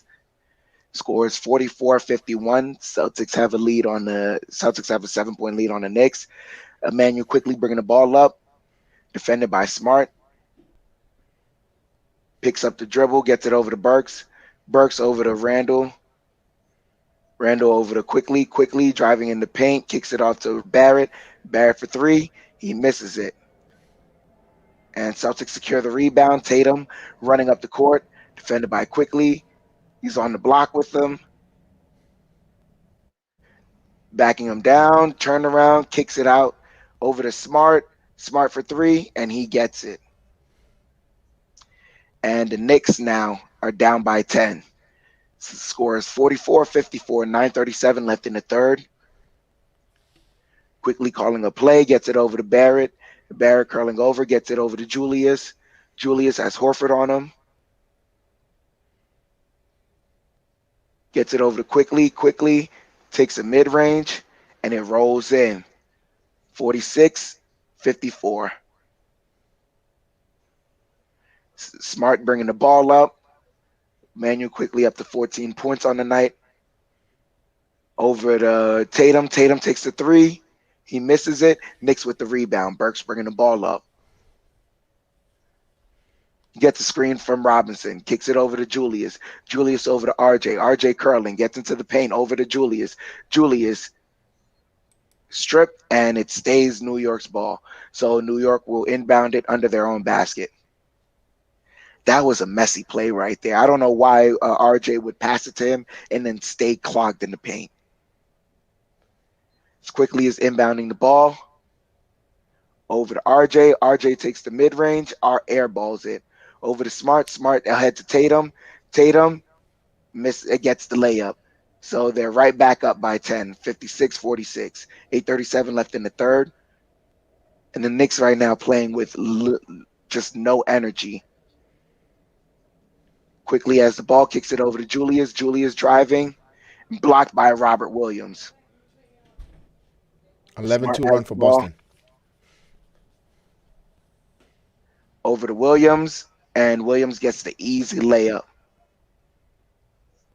Boston on 11-2 run right now. Yep. Quickly over to Randall. Randall over to Quickly. Quickly on the corner, right back to Randall. Randall to Quickly. Quickly dribbling in the paint. Kicks it off to Randall. Randall fakes a three. Drives. Shot won't count, but he got fouled by Horford.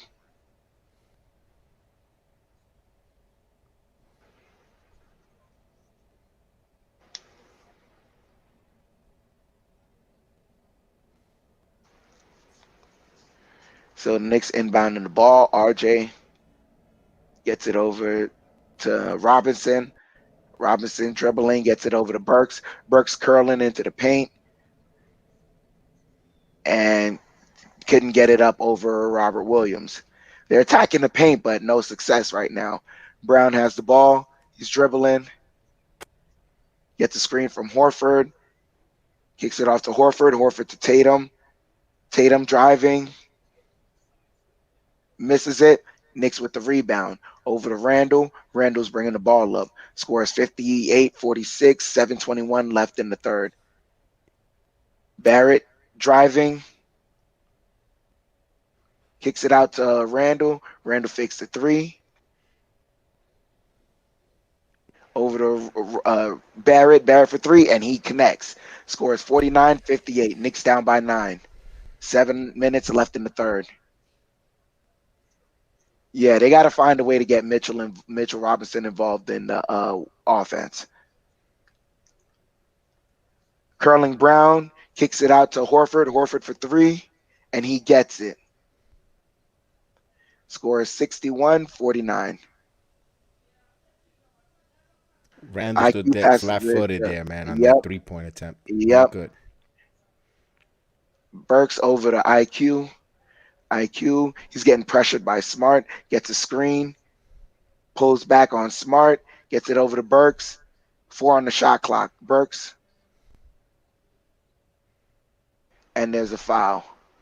Burks Foul on hunted. Brown. He sold that one good.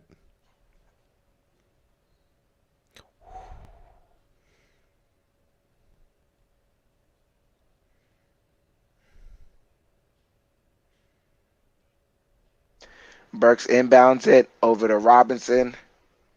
Robinson gets it over to RJ. RJ driving into the paint, pulls up, banks it, and gets the foul. Knicks down by 10. RJ heading to the free throw line. And Robert Williams has his third foul. This is what you need right here.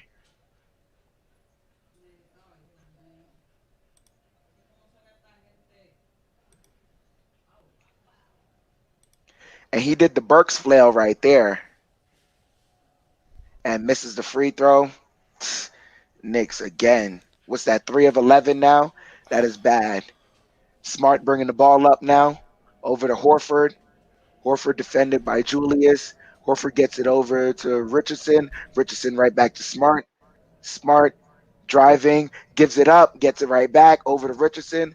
Richardson fakes the three, gets into the mid-range, and gets fouled from behind by Julius. What is he doing there? What is Julius doing? That is a dumb foul right there. And the thing is, everything's gonna be magnifying with that guy, with that poor guy, man. Every little thing is gonna be magnifying for, and rightfully, if self-inflicted, if you ask me. But that would no, you gotta be careful.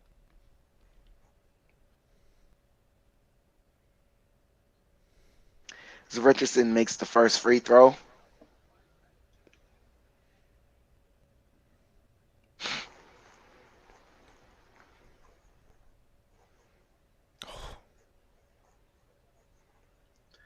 Richardson getting ready. Makes the second free throw. Knicks inbounding the ball. Quickly bringing the ball up.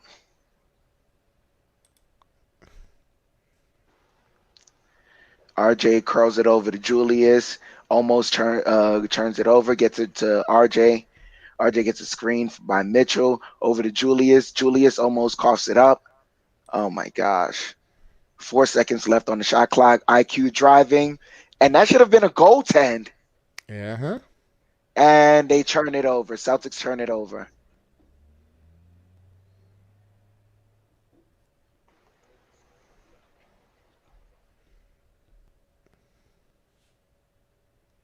Okay, he got it. They showed it on the replay. Burks has the ball, takes a three, misses it, and off the backboard, off the top of the backboard. Celtics inbound the ball.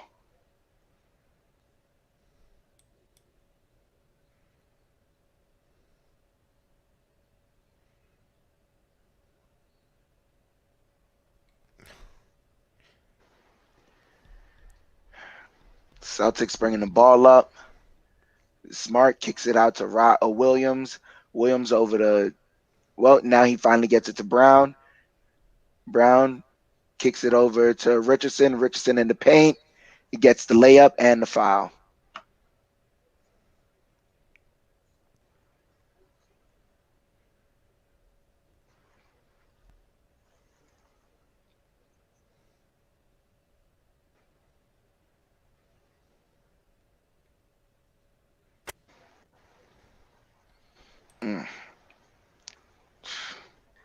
Richardson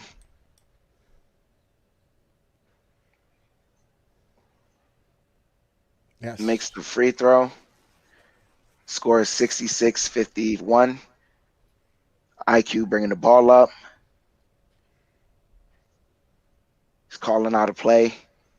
Over to Barrett. Back to IQ. IQ driving. Comes out. Takes a mid-range shot and gets it. Score is 53-66. He needs to get aggressive. Yeah, because Julius doesn't want to. Smart over to Brown. Brown over to Richardson for three. He misses it. Julius with the rebound. He's bringing the ball up. Gets it over to Burks. Burks for three. Misses it. Horford with the rebound over to Smart. Smart bringing the ball up now for the Celtics. 4:09 left in the third. Over to Brown. Brown on the block. Has Burks on him. Kicks it out to Horford. Horford to Smart. Smart fakes the three. Kicks it out to Horford. Horford over to Brown. Brown takes the three. Airballs it over to Quickly. Quickly running in transition. Slows it down. Gets it to Randall. And Randall gets stripped by Marcus Smart and fouls him.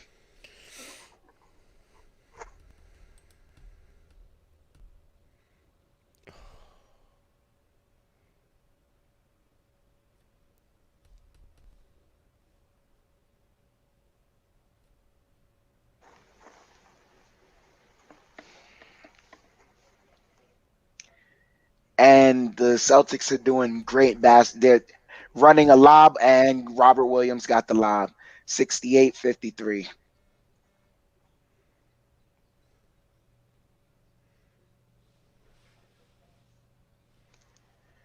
Quickly over to Randall. Randall shoots it, misses it.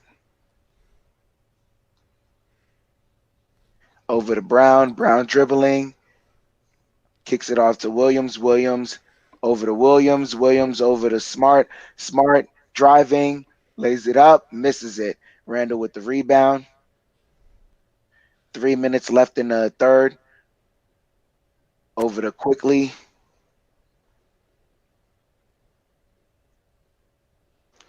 Gets a screen from Taj. Denies it. Gets another screen from Taj. Denies that. Drives. Kicks it out to Randall. Randall for three. And he misses. Taj with the offensive rebound. Over to Quickly. Quickly over to Barrett. Barrett driving. Misses. Randall doesn't get, he messed up the offensive rebound. Brown gets it. Over to Smart. Smart takes a three in transition and gets it. And the Celtics have built an 18-point lead. And it's okay that you have a bench. It's okay to use it. I mean, you wait for almost 2 minutes. You left, they sucked all third quarter, and it's okay to substitute, make some changes. It's I don't know. Yep, absolutely, and he is going to hear boos. He Yeah, really, you're gonna hear it because this it's one thing for the Celtics to be making shots, but this uninspired defense followed yeah, by the mistakes, the just frustration mistakes that you're making right now are costing us. You're the leader of this team, and you were the leader in all the negative plays tonight. yeah, yeah. It's man, and trust me, we want him to succeed. We do I not want want him to Julius Randle fail. to succeed, but right now, like it started off from the turnovers. It started off really with the RJ Barrett turnovers, right? But then you, as a leader, have got to know not to compound on those mistakes. Then you make turnovers. Then you make that dumb foul with what's his name, Richardson, shooting the ball. So now Richardson gets going because he's getting onto the foul line. Then your uninspired defense against Al Horford, he gets an open three because you're not coming out to contest him. All these things add up, and we're seeing you right there. Mm. And and it's like this uninspired lack, play there. Guys, you're 19 and 20. You could go back home 500 to the Garden, put behind the thumbs down, put Along behind with along galvanize. with the ability to take a lead over this season series with the Celtics, because clearly the Celtics, right after they leave, they've been able to hang around in every game. Right, right, and also, like you said, get that also. Also, you play a 7-8 game. You want to play that at the Garden, or even if you have to play the 10-9 game. You want to play it at the Garden. You because that becomes a kind of a house of horror for the Celtics. It's just like I don't know. No, that's not it. Tonight, like, is one of those nights where every night you try to find a reason to play in a regular season game. Tonight you had a clear enough reason. Take control of of the season, excuse me, and be able to take control of your destiny because you get on the winning side and you didn't do it. Well, you're not doing it right now, clearly.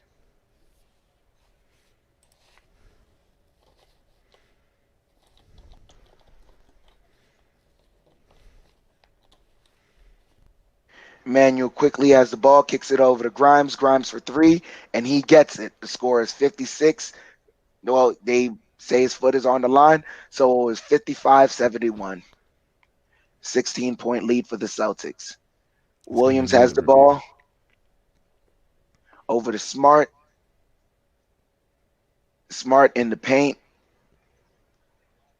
over to Freedom. Freedom right back to Smart. Smart to Richardson. Richardson takes a mid-range shot, misses it. Julius with the rebound over to RJ. RJ kicks it out to Julius. Julius to IQ.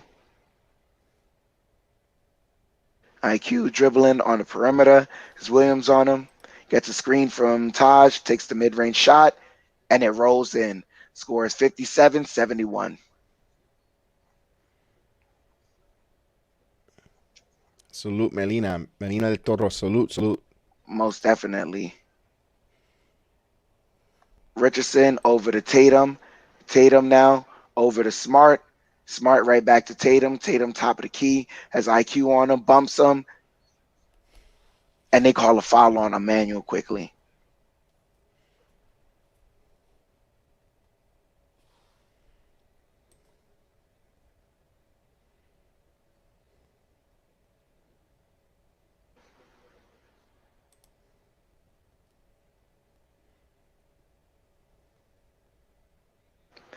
And this referee looks, oh man, you got to see this one bald-headed referee. As Tatum makes the first free throw, 72-57.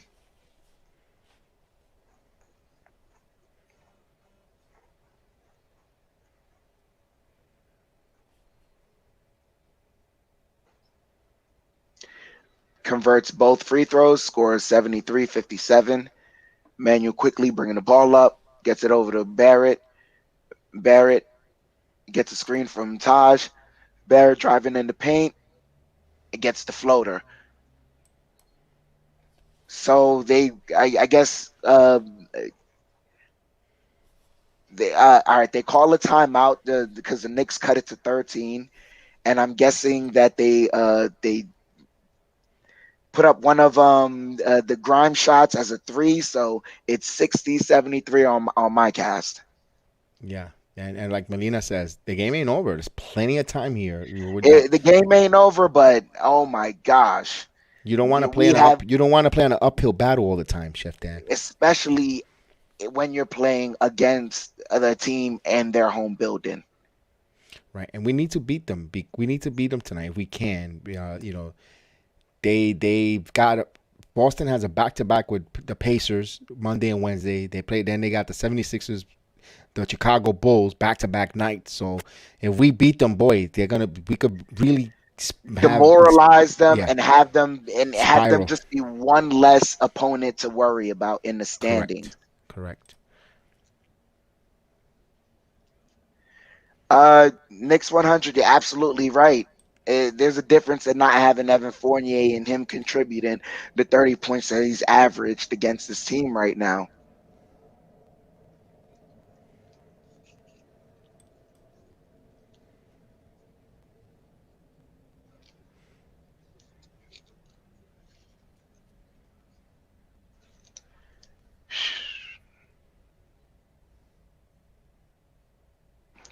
Tatum is bringing the ball up, defended by Grimes. Kicks it over to Smart. Smart takes a 3. He misses it. Knicks get the rebound. Grimes bringing the ball up over to RJ. RJ takes a 3. Misses it. Freedom gets the rebound over to Tatum. 18 seconds left on the game clock. Tatum is waiting for the last shot.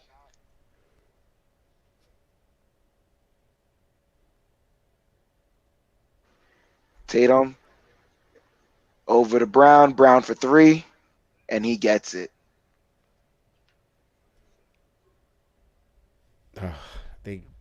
You had an opportunity to make it a 10-point game. Opportunity right there. Yep.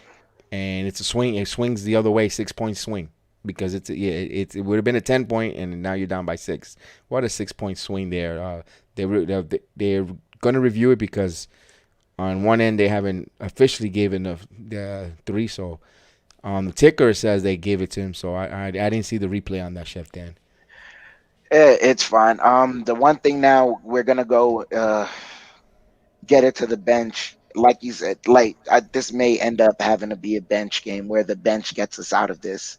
It's gonna have to. The bench is gonna have to come up. This is our only chance. Fourth quarter. Yeah, they're gonna have to rally. If they rally and get us back in this, that we're gonna win this game. If not, it's gonna be an ugly game. And yeah, the Bluebirds will be at Madison Square Garden Monday night. So tune in. Oh yeah. Hopefully, Randall can have a fourth quarter to turn those boos into cheers. Hey, big boy, you got a chance here, my friend. Yeah, but it starts off with the bench. I'm gonna need it really. Obi coming in. Obi has to be aggressive. And allow him to make one mistake at least, please. I mean, yeah, but his mistakes come from him being indecisive. He has to be decisive.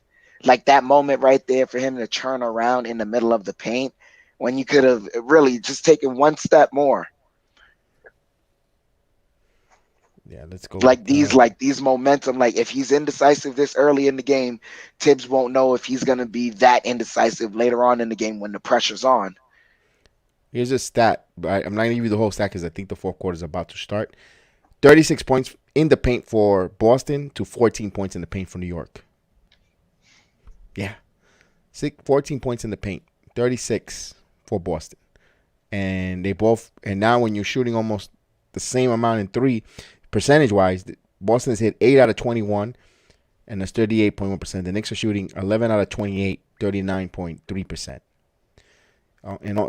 Missed free throws is hurting the team. There's 7 points missed as we start the fourth quarter. Sorry, guys. As Schroeder brings the ball here. Knicks need a rally here. Shooter, double picked up by Grimes. Good job by Grimes fighting over that screen and switching. Here's Shooter back to Richardson. Richardson driving, stops, spins. He's gonna put up the shot, and that's a no call. No good. Here comes New York. I thought Thibodeau was complaining about a call there, but no call. As quickly brings the ball up. Here's Obi. Back to Burks. Obi needs to get the ball down low, not by half court. Burks back to Toppin, back to Burks. He had an opportunity to give and go, but here's Toppin. Toppin going strong, and he puts it up. And what's the call there? Foul or turnover? So Obi turns the ball over. And I think he must have shuffled his feet or something. So 16 points for Jaylen Brown. He's 7 out of 11 from the field. Yeah, he's getting into the paint and getting easy baskets. That's what they need to do. That means Mitchell Robinson has not asserted himself here. As Shooter comes up here, Boston up by 16. So Knicks need some stops. Tatum passes it to Richardson. Richardson thought about the three. Fights the screen, back to Tatum. Tatum, 6 on the shot clock. He gets grime on him. Tatum gonna make his move. Spins. He passes it to Williams from the corner. Misses. Right for the loose ball. Richardson comes up and he throws it off of Taj Gibson. Smart play there. Smart move. He threw it off of him out of bounds. They'll get the ball here. So right now, Boston is a little hustling, and he's good play there. He saw he had no play. He thought it was a travel. Instead of traveling, he threw it off of Taj's rear end. Here's Tatum trapped, cross court, passes to Shooter. Shooter passes the three, passes it back to Richardson. Richardson now fires the three, and he hits it. He had too much comfortability there. He asserted himself. 19-point game here. Here's Quickly. So the Knicks out bench here, 24-6. Boston is scoring 24-6 on the bench. Here's Grimes from the curl. He misses front of the rim. 4 Celtics there. Cantor comes up with the rebound. 1 and done for New York. Knicks need some post. We need some score in the paint. Here's Tatum. Rises it up from 3, and he hits it. So right now, Boston is hitting everything. Right now, 82-60. They're getting hot at the right time here. New York has to answer with some points in the paint. Easy basket. 19 points for Tatum. 6 of 12, 13 from the field. Here's Quickly calling a play. Quickly. No one getting open here. Boston suffocating, fighting through the screens. Here's Gibson. Gibson from the foul line. He misses. Rebound. 1 and done.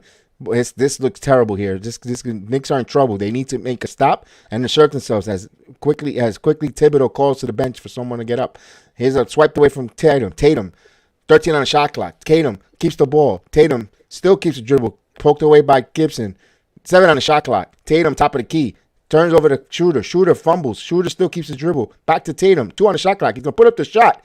And he almost hit it. Deep ball rebound. Last touch by off the rim. And Richardson is arguing that it was Burks who touched it last, but it looks like he just carried him right out of bounds, and he's arguing. He could have got a technical. He was very demonstrative there. Referee's allowing him as Baldy gives the ball to RJ to inbound it, as we don't want to see the crowd. Give me the game action. Here's Burks. Back in here. Back to Grimes. Back to Obi. Going strong to the basket, blocked there, and last touch by Boston. So Williams blocked Obi Toppin. And there was a lot of contact there. Man, Obi got hit on the elbow by Cantor. No call as they're going to inbound the ball here. Inbound to Barrett. Barrett got fouled, but no call there, but he makes the basket on the inbounds. 20-point game. Boy, they're letting them play physical here. A Shooter to Tatum, back to Shooter. Shooter driving, stop. Good job by Burks keeping up with him. Shooter's going to put the mid-range, and that's off the mark. Rebound by Toppin, back to Burks. So Knicks down by 20. They need to get going here with 8:35. Here's Burks. Mid-range. Misses. Cantor, loose ball. Burks saves it, but right to Tatum. Tatum brings it up. Tatum over the right wing. Driving to Cantor. Cantor bounce pass to Williams. In motion to shoot the 3. Misses. Rebound by Barrett. Barrett pushes it to Toppin. Toppin in the open court. Toppin, he got fouled. No call. My God. What is going on with this officiating? Here comes Shooter. Back to Williams. Williams drive. Passes it back out to Quick. Here's Schroeder slowing it down now. 10 on the shot clock to Richardson. Back to Schroeder. Schroeder driving. He's going to put the mid-range, and that's off the mark. Rebound Burks. Knicks need to go. 20. Down by 20. Here comes RJ. RJ. No, now they call the bald guy finally blows the whistle here. My God. Topping 1, 2. Move. My goodness.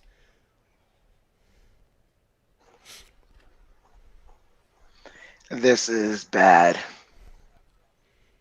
Knicks a little bit on their worst enemies there. You can't rely on the refs, but also they're not hitting free throws, though. Here's Grimes. Grimes back to Burks. Down by 20. Burks on the curl. Driving. Stops. Spins. Passes to RJ. 12 on the shot clock. RJ top of the key. Screen by Gibson. Foul line jumper. Misses. Back tack. Still alive. Burks comes up with it. 13 on the shot clock. They get a new shot clock here. They need some buckets here. Here's Burks. Rises up for 3. And that's off the mark, and they're going to call a foul. I wonder if it's before the shot or in motion. We shall see.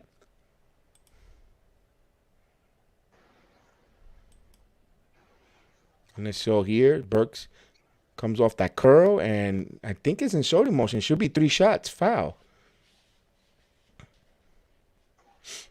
So Burks will go to the line. I wonder if he's going for 3 here. He hits the first free throw here. 19-point game here with 7:27. I mean, it's plenty of time. Boston has choked away large leads like that, but the way the Knicks has been playing on defense, I don't know. It gives you a little bit of reason to doubt, but you cannot lose hope there. 7:27 here with the 3 ball and the way teams get momentum, anything's possible. Burks hits another free throw, so it is a 3-foul free throw as Robert Williams will return back in the game here. Mitchell Robinson immediately returns. Mitchell Robinson needs to assert himself on the offensive glass. And Julius thumbs down Randle is in the game. Burks will have his final free throw here. He nails all 3 here. So it's 65-82 with 7:27. Knicks got to keep scoring with the ball, with the clock stopped, getting to the free throw line and hit the free throws. Here's Schroeder. Schroeder stops on a dime. Back to Williams. Williams to Brown. Brown rises up for 3. And that's good. That's a dagger there. Back to 20. As Brown trips, heading backpedaling on the floor. Randle with the ball. Randle dribbles. Stops. Back to RJ. RJ from the curl. RJ passes it back to Randle. Oh, that's going to be a turnover. That's going to be a backcourt. Oh, no, Schroeder keeps it alive. Schroeder, last touch. That was a silly play by Schroeder. He should have let that ball go. Gave that ball back to New York. As the bald guy don't know what to call there. Hey, Schroeder touched it last, goofball. Give the ball back to New York. And I don't know what's the argument here.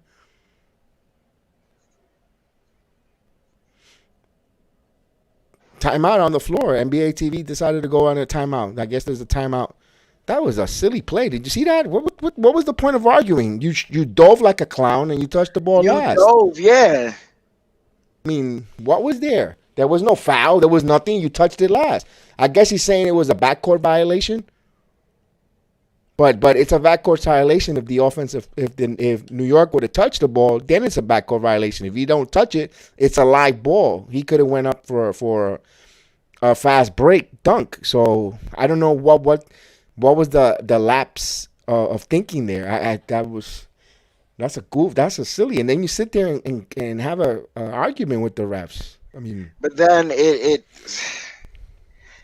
even if he did, the worst he did was give New York 4.5 seconds to travel the full length of the court and try and get a bucket. Yeah. And also, you gotta guess a TV timeout. Allow New York to get, they're gonna make a run in extra time to rest and break momentum up. I don't know. Yeah, we need we need some sort of continuity right now. That's what we need. Yeah, you need some continuity. And also, you're trailing by 20. You can't be lackadaisical bringing the ball up, and you gotta have a little bit sense of urgency. You have to try to push and with a more high tempo because you're down by 20. You can't sit there and trade buckets. You gotta up tempo and score quickly. And I don't see that urgency from Julius. Come on, guys, let's get going. Let's go. We got to get the tide to change a little here.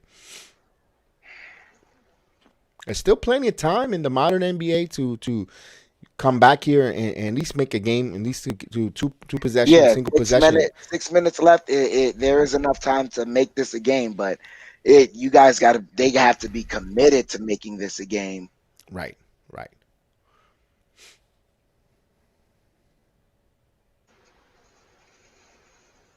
I guess we have a Celtics fan, Chris John.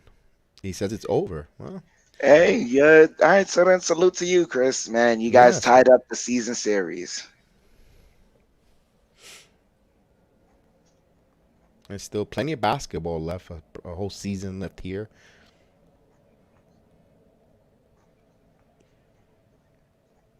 As we're ready to inbound the ball here, no one go get the ball, Randall. Right, in 3 seconds here, and he's gonna put up a shot and air ball. Shot clock violation. Oh wow. 65-85 here with 6:46. Ooh, Maron looks bad. As they inbound the ball here, the Brown back to Schroeder. 20-point game here. Schroeder back to Brown. Brown stops, keeps his dribble, spins, pushes out to Williams. Good job by RJ playing the passing lane. Here's RJ Barrett in the break. RJ stops, retreats back to Burks. Burks usually he shoots that in transition. The Knicks got to get going. Here's RJ, shoots the three. And that's another air ball. Knicks cannot buy a bucket here. Shooting back-to-back air balls in these possessions. 65-85, 6:15. Knicks from a good start has fizzled. Here's back to Williams. Back to the other Williams. G. Williams shoots the three, and he hits it off the rhythm there. 23-point lead here. Boston finding their rhythm here after coming out the first quarter a little sluggish, being held down under 25 points. They have gone hot. Here's Grimes. Back to Randall. Randall holding the ball here. You know, you're down by 23. Down to here's Grimes. Back to RJ. RJ spinning, goes in there in the paint, turns. Contact, no call. Puts it up, no call. Randall tips it in. Right in front of the female ref. And I don't know what she's thinking. Right in front, contact. No call. As he has the attitude, I'm just here for a paycheck. Here's Shooter. Bounce pass to Brown. Brown stops, spins, shoots over Grimes, and he misses air ball. RJ comes up with it. RJ. Got to get going. RJ in the paint, drawing up high. Mitchell Robinson there to clean it up. We needed to see that more game, not now when we're down by 20. 69-88. Let's go. We need that play more often. Here's Shooter driving. Shooter puts up and he gets to the paint, and he puts the same move back up. 69-90. Boston answers right back with the same moves the Knicks showed them. 34 points for Boston in the paint. Only 18 for New York.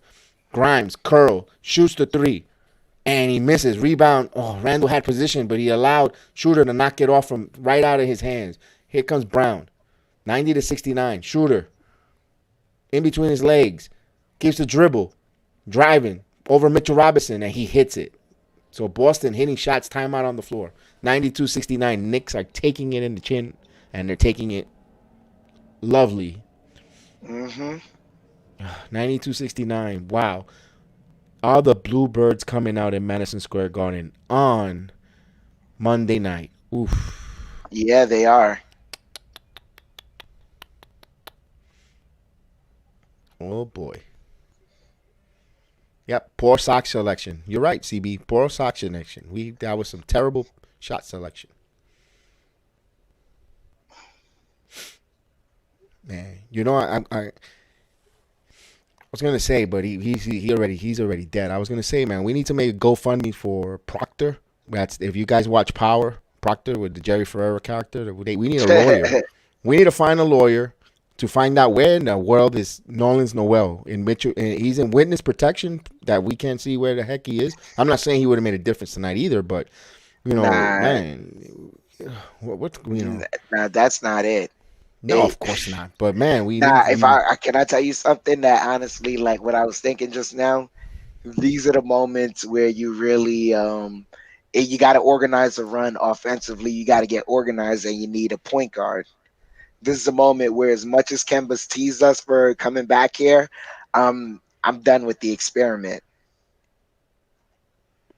I mean, I could see why you could be done with him too, Chef Dan, Because I because know, he like, played. I love what Kemba does, but availability is the best ability. And right Yeah, now we're in the midst of the season where it's kind of rough. We need to make these runs. This game was important. right, right, This game is yeah, important. right. It frustrates us because we know what Kemba Walker's talent and what he's done, and it's like, okay, wow. Fournier has a contusion. And if you have ever had a contusion on your thigh, or if you have, or it's put it this way: if you ever worked out, legs days, if you're a workout, you done, and you the next day when you're sore and you can't even squat to use the bathroom, that hurts. That's. Yeah, like I can excuse Fournier for what he gave us last game, but can we look at the stats right now so far as what the game has been giving us to see who's our leading scorer and who hasn't been scoring well, who's been a plus and who's been a minus? Yeah. RJ Barrett, our leading scorer with 19 points. Right after him is Emmanuel Quickly with 18, and then right after him is Julius Randle, 11 points, 12 rebounds, 6 assists. Yeah, quickly started off good. I mean, there's times he's hot, but sometimes he needs to like take over. It felt like this game he needed to take over, but I understand why he didn't. As Randall gets the ball here, high post, back to quickly. Grimes back to Julius and taps it to Burks. 4 shot clock. Burks going and puts a reverse Mitchell Robinson in to clean it up. So 71-92. So good job executing on offense there, although they got a little sloppy but careless, but they executed anyway off a timeout. With 3:50 here, Knicks are not going to go over 500. They turn the ball over here. Here's RJ Barrett, and they foul him to stop the fast break. 92-71. Boy, that's a tough one. With 3:45 here in the fourth quarter. And, of course, we're missing it. We're missing Derrick Rose. Derrick Rose, yep. And here's Randall. Randall. They need to get going. Here's RJ Barrett, although they just got to make clean adjustments. Here's Barrett backing in. Barrett backing out. Here's RJ. His contact, no call. He puts it up. He misses, and Mitchell Robinson again on the offensive glass. So he puts it in. So Mitchell Robinson maybe getting empty calorie stats here. 72, 92, 73. Here's Schroeder, back to Williams, back to Schroeder, back to Brown. Brown thought about the three. He's driving in. He puts up the shot, blocked by Mitchell Robinson. Robert Williams gets an offensive rebound. Here's Schroeder, shoots the three, and that's off the mark. Loose ball. He pushes it back. Knicks come up with it, but then he fumbles it, and they're going to call loose ball foul. So she finally blows a whistle there. So she's actually going to earn a paycheck. Blow a call, make a call. Because, boy, she was just standing there window dressing. 72-92. And then you got the ball guy that can't see what he's doing. Man, this refereeing crew stinks. Yeah, they. They really swallowed their whistle tonight. McBride makes an appearance, and he's already calling a play out, asserting himself. Good job, man. And here's Randall holding the ball, driving to the paint, and he puts it up, and he scores. So Julius Randle coming in there, gets some anti-calorie stats here, 92-75 here. So McBride in the game here.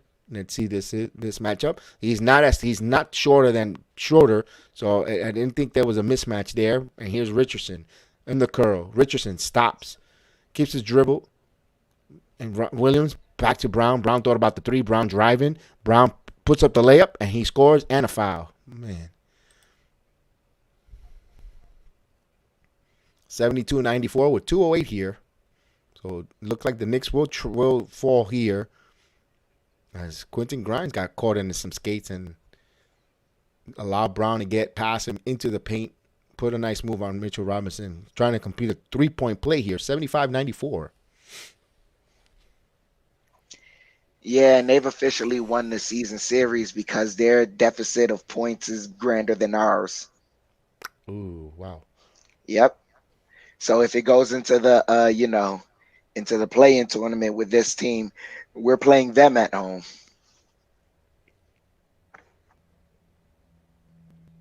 Here's Barrett driving, puts up the floater to Mitch. Mitchell Robinson comes down with it. Mitchell Robinson tried to put it on the floor, lost it. Here comes Brown.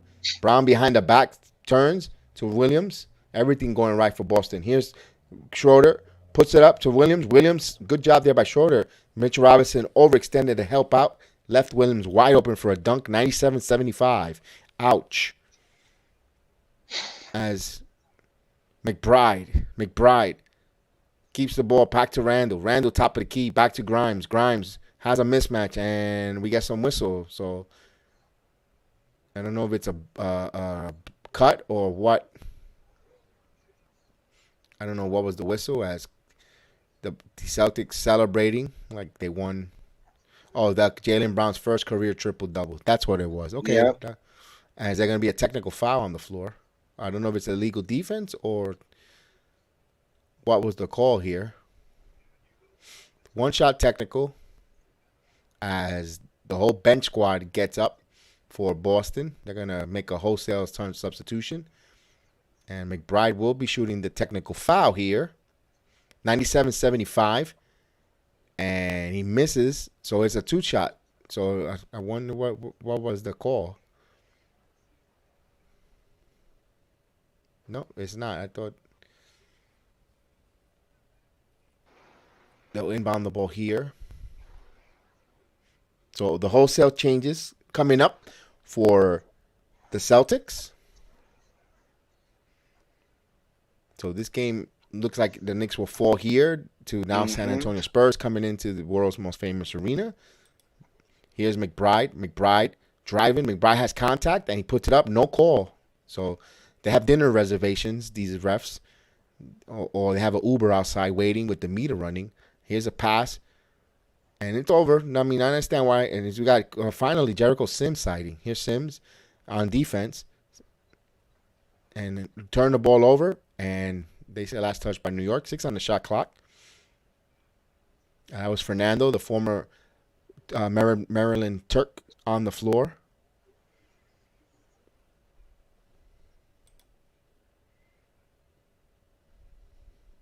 Here's a drive. Sims was almost had a piece of it, but they score. 99-75. That's 56 seconds here. RJ looking to score, looks to go put it up, and no call, and misses the shot here. We've seen a lot of that tonight. As Kevin Knox in the game. Grimes, they left RJ out there, backdoor cut, and no be topping on the floor. Rebound to Knox. Here's McBride. Pass to the Quentin Grimes. And 23 seconds here. This is going to be the last possession here. I'd be questioning, there should be a question, and, hey, Mark Berman, please ask the question if Obi Toppin is ill or sick. I mean, instead of some Captain Obvious questions, ask the questions, please. And fresh clean. Salute fresh clean. He has chosen not to play McBride all game. He goes, I'm sick and tired. Moranic coach, he sucks. He plays your rooks, man.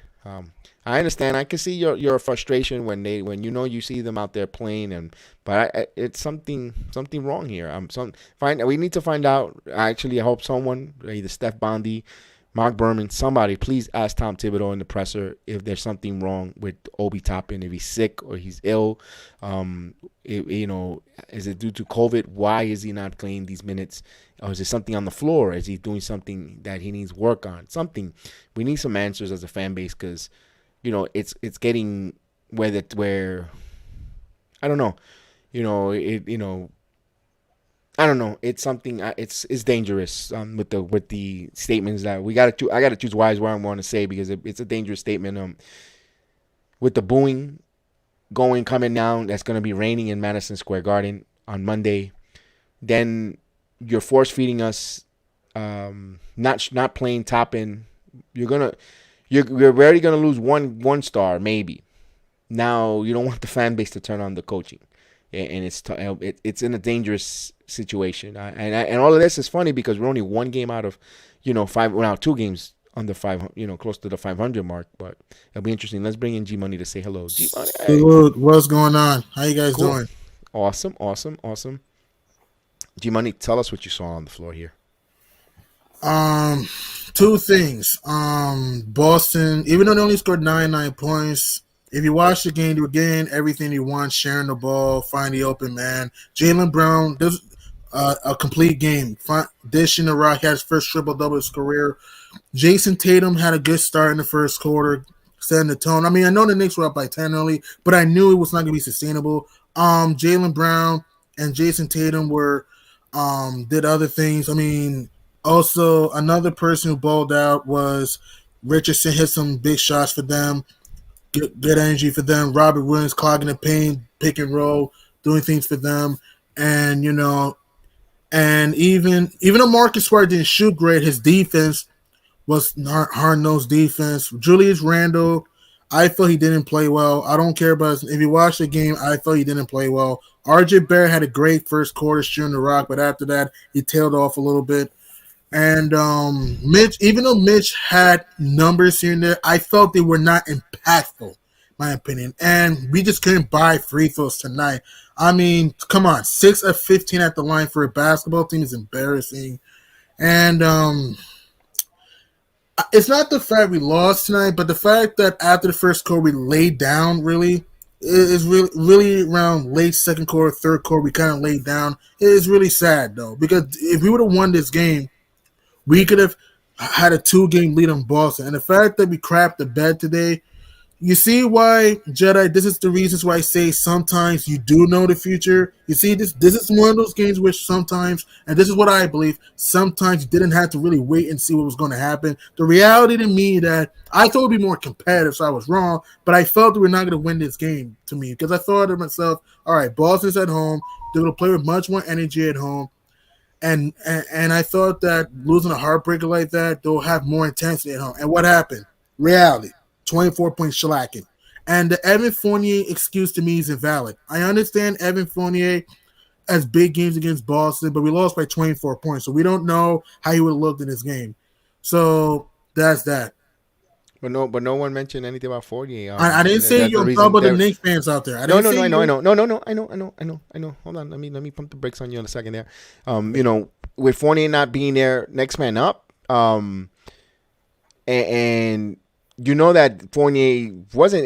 We cannot kill him all year long, and he misses for a late contusion, say and blame him. Well, we would have won because he was on we missed him. You can't have both ways either with Fournier. Right. Was he missed? Probably on the floor because even if he's out there not playing what we normally get from Fournier, at least he allows other players to get more rest and not be exposed on the floor for so long. Mm-hmm.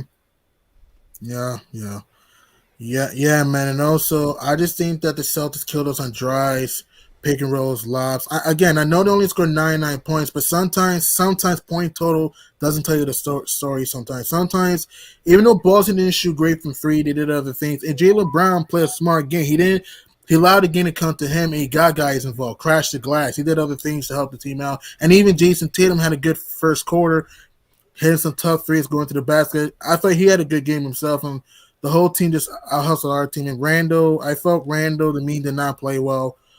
Took some bad, tough jump shots. I mean, missed some shots in the lane. RJ Barrett had a great first quarter, but after that, I thought he cooled off a little bit. And, I just felt that after the second quarter-ish, we kind of gave up really around the third quarter-ish. I felt that the third quarter doom strikes again. I felt that, we gave up and Boston just came out with more energy because Boston knew that they had to get this game because if they would have lost this, then they would have been more in trouble. But the fact that we couldn't hit open shots, missed clean looks, and we couldn't hit free throws. 6 of 15 at the line. RJ missed 2 free throws. Mitch missed free throws. I mean, I don't know. I mean, I know we're not going to win every game, but the fact that we got slaughtered like this on national TV, on NBA TV is really embarrassing. like you said, it happens. You know, you lose these games. It's um. What's your opinion? What's your thought of Manuel quickly?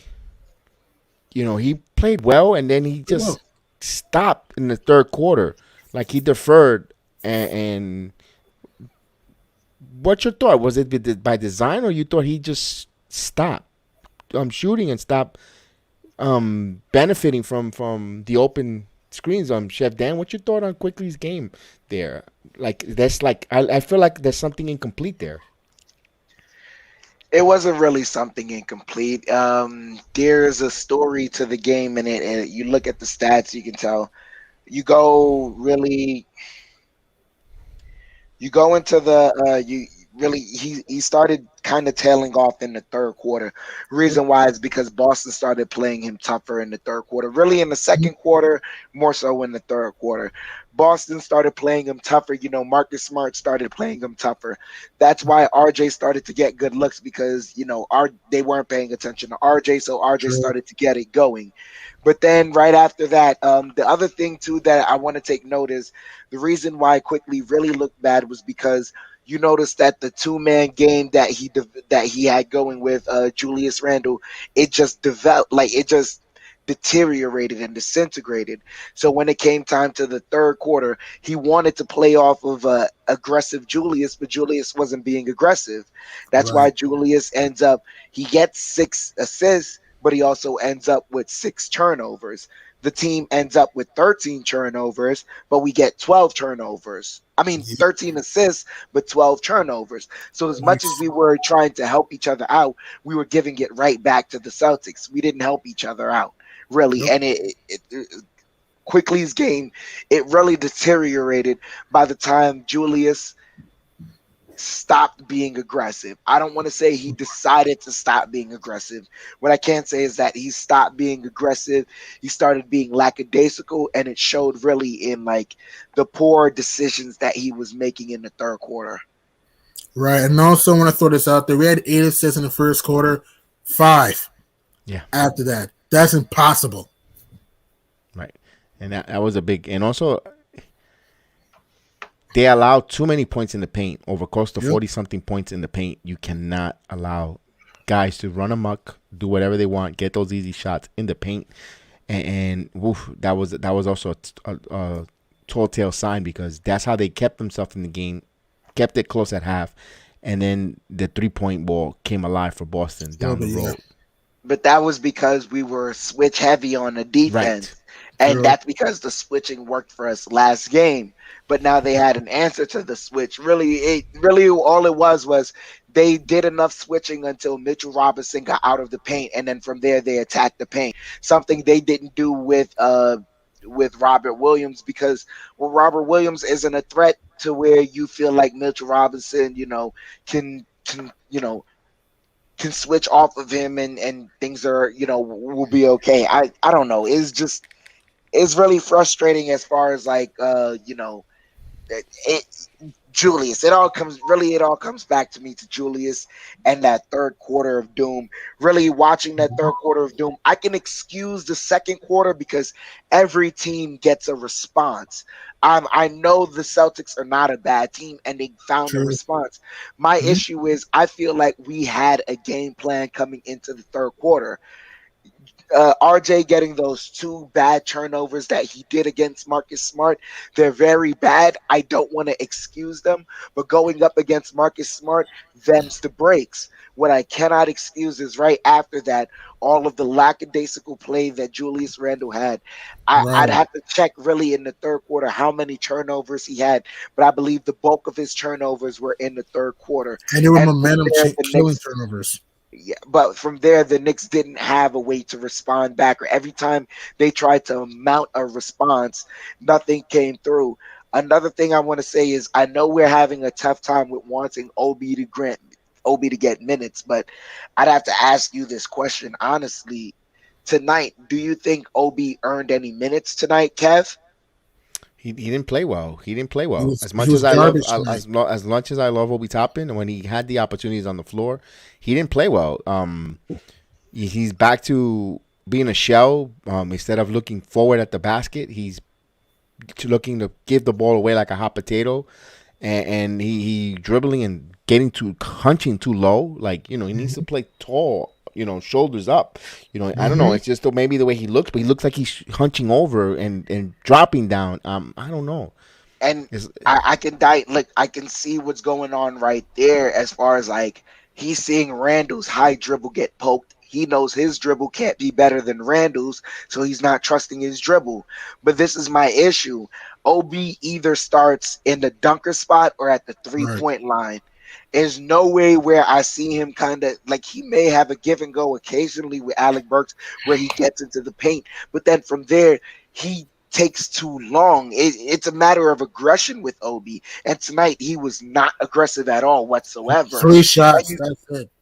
And cannot, and that lack of aggression was his downfall for tonight, and it may continue to be his downfall throughout the season, because if I don't know when you're going to be aggressive, that's kind of the same problem we were having with Frank Ntilikina. Right. We didn't know when Frank was going to be aggressive.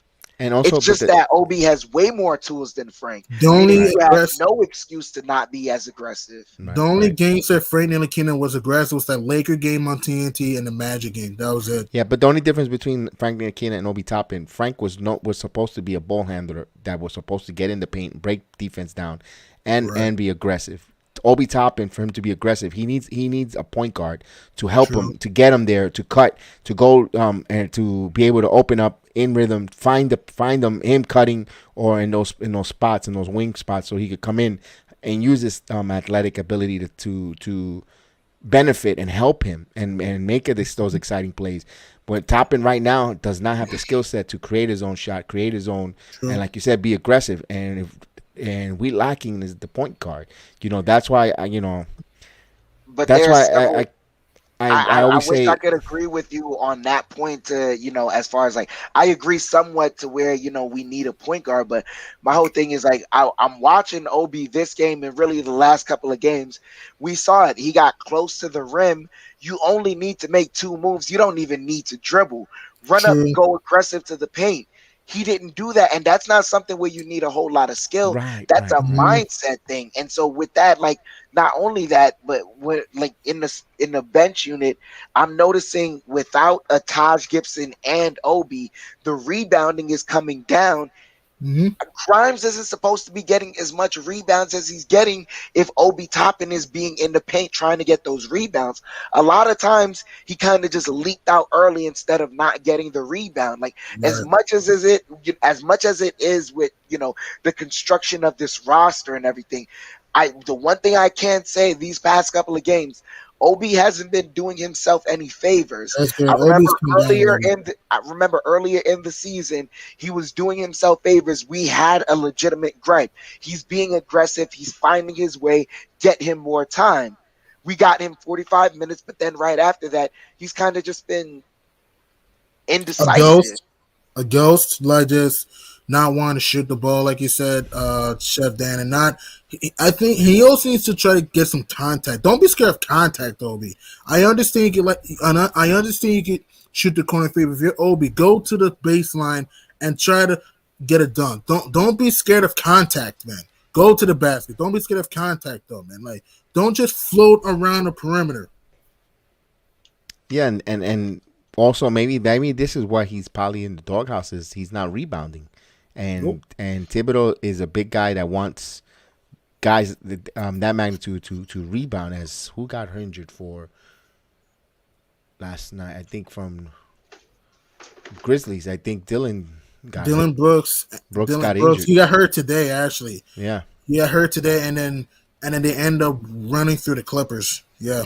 No, but see, that's crazy because, I don't want to. Well, another show was talking about the Lakers and the Grizzlies and how so far the Lakers haven't faced the Grizzlies with Dylan Brooks on the squad, and Dylan Brooks is their best defender. So that's going to be another, that'll be surprising to see tomorrow how that matchup goes. No, he's not playing. With him not playing, I want to see how that matchup goes as far as, Lakers and the Grizzlies, because it seems like the Lakers has found themselves. But Maria, you're saying in the chat right now, it was not a good game. It wasn't. Tell me about it. Nope. It was a Like, stinking route after the yeah, first game.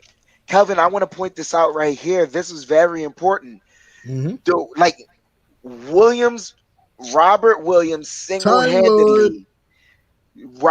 single-handedly kept every single Knick out of the paint. Right.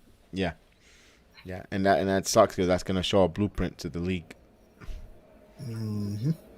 That's, And Boston was just sharing the ball too. Like Boston usually plays a lot of iso ball, which they do sometimes. But today, even though they only scored 99 points, they were sharing the ball. Like you said, Jedi, they were doing a lot of give and goes, wraparound passes, open passes, driving kicks, cross court passes, and they found the open man. And Jaylen Brown, I guess he listened to us early in the morning. He said, "Oh, he has to be a better playmaker." He was a good playmaker today.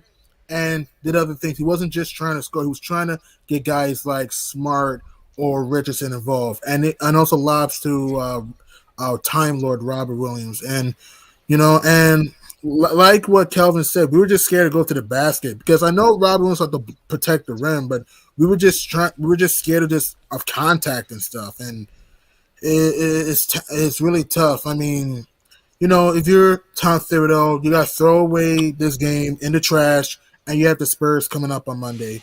We're trying to sweep the season series of the Spurs. Let's come up with better energy. Let's rebound the ball for San Antonio. And we got to find a way, if we can, to prevent dribble penetration with Keldon Johnson and DeJounte Murray.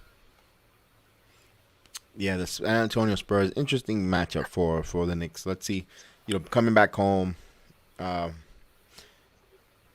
That's this game just got to turn the page. It leaves. I wish I could, but this game it's annoying. Like it's annoying because the combination of last game and this game is literally a culmination of what this season has been all this time. Inconsistencies, just complete inconsistencies. Yeah, let's face it. This is what they are. They're a close to below or a 500 team, and but the thing is, we still got half a season to play. True, 42 games left. Right, and I know you don't want to hear it, but there's ways of improving the roster, trades, because right now, half a season is almost here, and we're inconsistently mediocre. Yep. And we're gonna have and 4 nights, good nights like we saw last game. We're gonna have these bummer nights, and it's like, and the thing that frustrates us as a fan base, when we play well, we know that we have enough, to play well and incite and get going. But those games that we do, it's like a Band-Aid situation. Everything runs perfect, and this team with the players that play well that night, they're not consistent, and it just Last year's team, to me, I apologize, Jedi, for interrupting you. No, you're good. Last year's team, to me, knew their role. To me, last year's team, the players knew their role. I feel New York right now doesn't consistently know their role right now. And Kelvin makes a good point. Former San Antonio Spurs, Luka. I know he was cut the last game before this regular season. That game, I was actually at that game when Luka made his last appearance as a Spur against the Orlando Magic. I was there for that preseason game. You remember he missed a wide open 3 and he missed an assignment that allowed the Magic to tie the game. And I know that then Spurs ended up winning the game. Magic's had a chance to win the game at the 3-point buzzer. He missed it, and the next day Luka got cut from the San Antonio Spurs. I was at that game, but you're right. That might be a good game, but I don't hold your breath on that one though. I'm kind of waving the white flag on that. As much as I want to see him play, but I don't know. It's like I don't think I'm waving the white flag. I don't want to talk about Luka. What I really want to talk about is I've noticed a bad trend with this team. How much percentage were we from the free throw line? I 6 noticed 15, 40%. I noticed this too. A lot of the games when we start off where the first person on the line is Mitchell Robinson, we have a really, really bad free throw shooting game. Yep. I don't know what's going on there. Like, but Did he even Mitch gotta get practice? better. I don't know. Mitch needs to put more arc in his shot and needs to change his form. He's just like, bro, change your form, man. Like, put more arc in your free throws a little bit. Put more arc and concentrate at the line. I mean, I don't know. I mean, I'm not going to give up on the season yet, but I will say this, right? We can agree that currently construct this team's not a top 4 seed in the Eastern Conference. We can agree on that. What the Knicks need to me is another, like you said, Jedi, a point guard that can try to run the offense. Rondo, I know Rondo is old, I understand it, but Rondo could have helped his team a little bit because he can control the offense and get guys involved a little bit. I mean, Quigley's more of a shooting guard and a point guard spot. He's not really a point. He's more of a shooting. He's a combo guard. Yeah. That's exactly what Quigley is. Right, and maybe do you think we need a forward though? Like a Yes. You think we need a forward? Yes, indeed. Especially if Obi's gonna be a shell at times, and we be honest with you, what they need is a forward who has post, who can score in the post, who you can get the ball down low in the box. He's gonna put some move, get in there and score. Maybe can't shoot a lick from 12 feet back, but when you put him down the low post, got the power, the moves to score down low, and he could rebound and just run amok. Mm-hmm. Right. Yeah, man. I mean, what's so sad is that Thursday's game, after we were down 25, we showed that hunger. New York showed that hunger after being down 25, showed that grit, the New York City gritty committee that we showed last season.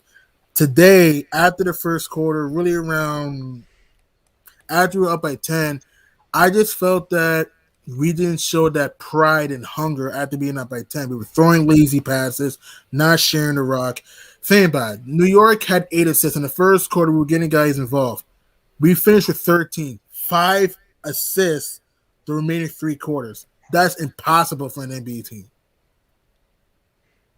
Yeah, it wasn't pretty. It was not pretty. But to make you feel better, hey, my Suns are getting destroyed by the Heat. To make you feel better. Yeah, I just want to win our games. I know, the Suns mean something to you, G Money. They mean nothing to me. I'm a Knicks fan. I know. I'm just want to make you guys like feel they're not better. even a rival to the Knicks. So it's not even like if they were losing, I felt good. Like I wouldn't mind playing them in '93 when against Barkley, but other than that, But Ray, you guys really hate the Celtics. I don't mind Boston. You really hate the Celtics? I don't care for Boston. I don't care for Boston either. Like, but it's like they're in our conference, and these games mean a lot more than any Western Conference game. Right. It does, especially for standings, playoff positioning, everything. And not only that, but this really was a chance. Like we just kept saying it. I don't know if you remembered that what you were going to reference earlier in the program, how you said this was a chance to really eliminate Boston as a competitor against the Knicks as far as the standing. Right. No longer have to worry. We would have no longer just had to worry about them in the standings as far as like whether they, get more wins and things of that nature, whatever. And even if we were to face them directly in the seeding, then we would have had some form of comfortability, regardless of how, the results went last year with Atlanta. It wasn't too, this wasn't too far-fetched with the Celtics. But now we're just like, every time we take one step forward, we literally take 2 steps back. I agree, man. I mean, I agree, Kelvin, but it's not gonna happen as much as it's not. You gotta let Luka go, man. You gotta let Luka go. Let him do his own thing there. He's not coming here. And also, I said this before. Last year's team to me knew their role. Last year's team had so much joy, so much passion. They were happy together. They were happy to play for each other. This year's team is just inconsistent. I understand we started off slow, 11-15, but even when we started, so we were competitive every night, and then we went 30-16, won 41 games. This year's New York team right here, I'm not seeing, and Johnny Davis made a great point. We are moonwalking. We're not showing that same consistency. Not only, we've never been a great offensive team, but our defense, even though, again, I know Boston only scored 99 points, but it felt more than that. The way you watched that second, it felt more than that because they were getting every open look, driving kicks, dunks, layups. I mean, and hey, the green leprechauns found the gold under the rainbow tonight. So yeah, Here's the thing. Remember last year's Knicks? They were fun. They were loving. But the expectation level was nowhere near what their expectation Yeah. level is this year. This And is what happens when yes, expectations are hoisted upon your shoulders, correct. especially Julius Randle. Everyone, after the acquisition of Kemba and Fournier, it's like, hey, now y'all going to the second round, right? Y'all mm. going to the second round, right? I mean, like, We're it's no not way to even in the go but up, playing game right? right now. And also like the Randall that we're getting this year, we were expecting him last year. That's the Yeah. Randall we thought about. No one Yep. expected Randall to be top 5 in MVP voting, most valuable Right. proof player in the league, second on NBA team. Randall last season, and that's what happens, and he took a step back. Could it be whatever it is, fluke, whatever the case is? If we need the arenas to be empty for him to play, whatever adjective, whatever stereotype that they have upon that man, it's just that he's taken a step back. He's not He's at the not. He's same not showing focus. To me, Randall's right. not showing And focus. and go ahead, Jim. No, you about to talk, Dan. Speak your mind. I was gonna say, like, I agree with everything y'all saying, but the worst part is it's not like he just comes out and has these full blown terrible games and like that's it. Like it'd be like it's just moments. You literally everything is going well, and then soon Mhm. after that, it's like, all right, Randall, you want to kind of take over here, and as soon as he wants to take over, it's these moments that he have, and he just compounds them with another mistake, and then compounds that mistake with another mistake, Mhm. and then the He Knicks puts his like, head down too much. You gotta yep, fight through it, Randall. You gotta fight through and show that heart. Last year, I understand he was bad in the playoffs, but in the regular season last year, he showed that heart and leadership last year. We need that Randall. Even the second half of the Thursday game, he showed a lot of passion in the second half of that game.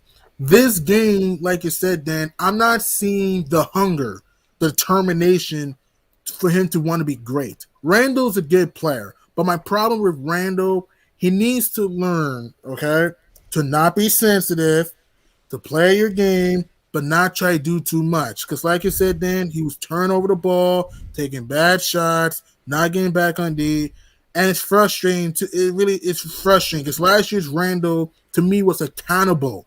Last year, this year, I'm not seeing the same accountability with him. I.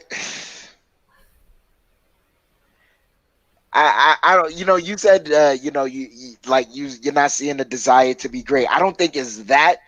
I think, man, like I think he kind of maybe like, and this isn't, it may be the same thing with Ben Simmons, but for different reasons. But I think maybe Randall may need to see a sports therapist because, like, what my issue is not even, it's just compounding the mistakes with more mistakes with more mistakes, and having like that moment when you're just holding your head down, and then you just like that kind of is a rookie move right there, to kind of let your mistakes dictate how you're going to play for the rest of the game, especially knowing that you're the leader of the team. You cannot emotionally just get caught in the crosshairs like that.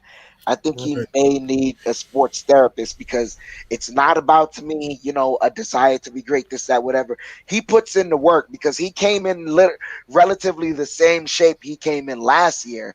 I think the only thing that's different right now is all upstairs, the mentality. And Mm-hmm. Randall's one of those guys. I feel like he needs to see a sports therapist We because he could be gets a sports down on. therapist, man. We could be.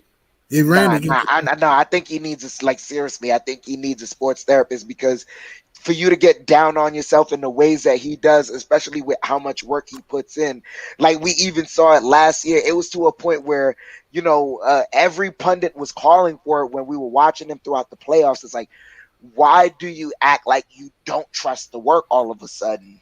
good point. It seems like you don't trust the work all of a sudden. You've put in great work. You put in a great body of work. Trust the work. Shoot yourself out the funk. Be a lot more aggressive.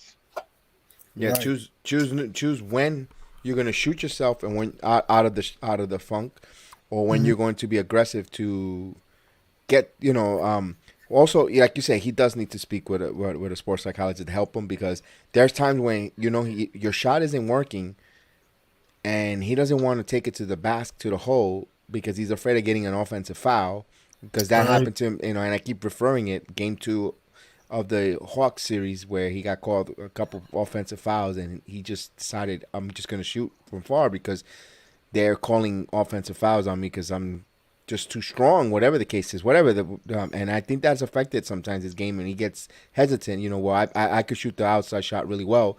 I'm going to try to help the team to shoot myself and get him shoot the team into victory, or get this lead, and he's hurting it. He has to know how to be a 3-level scorer, and he doesn't get to the foul line too much.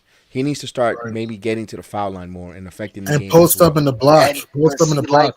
like this is why I said he needs to see a therapist. It all goes back to, for me watching him, it all goes back to the body language that I'm seeing.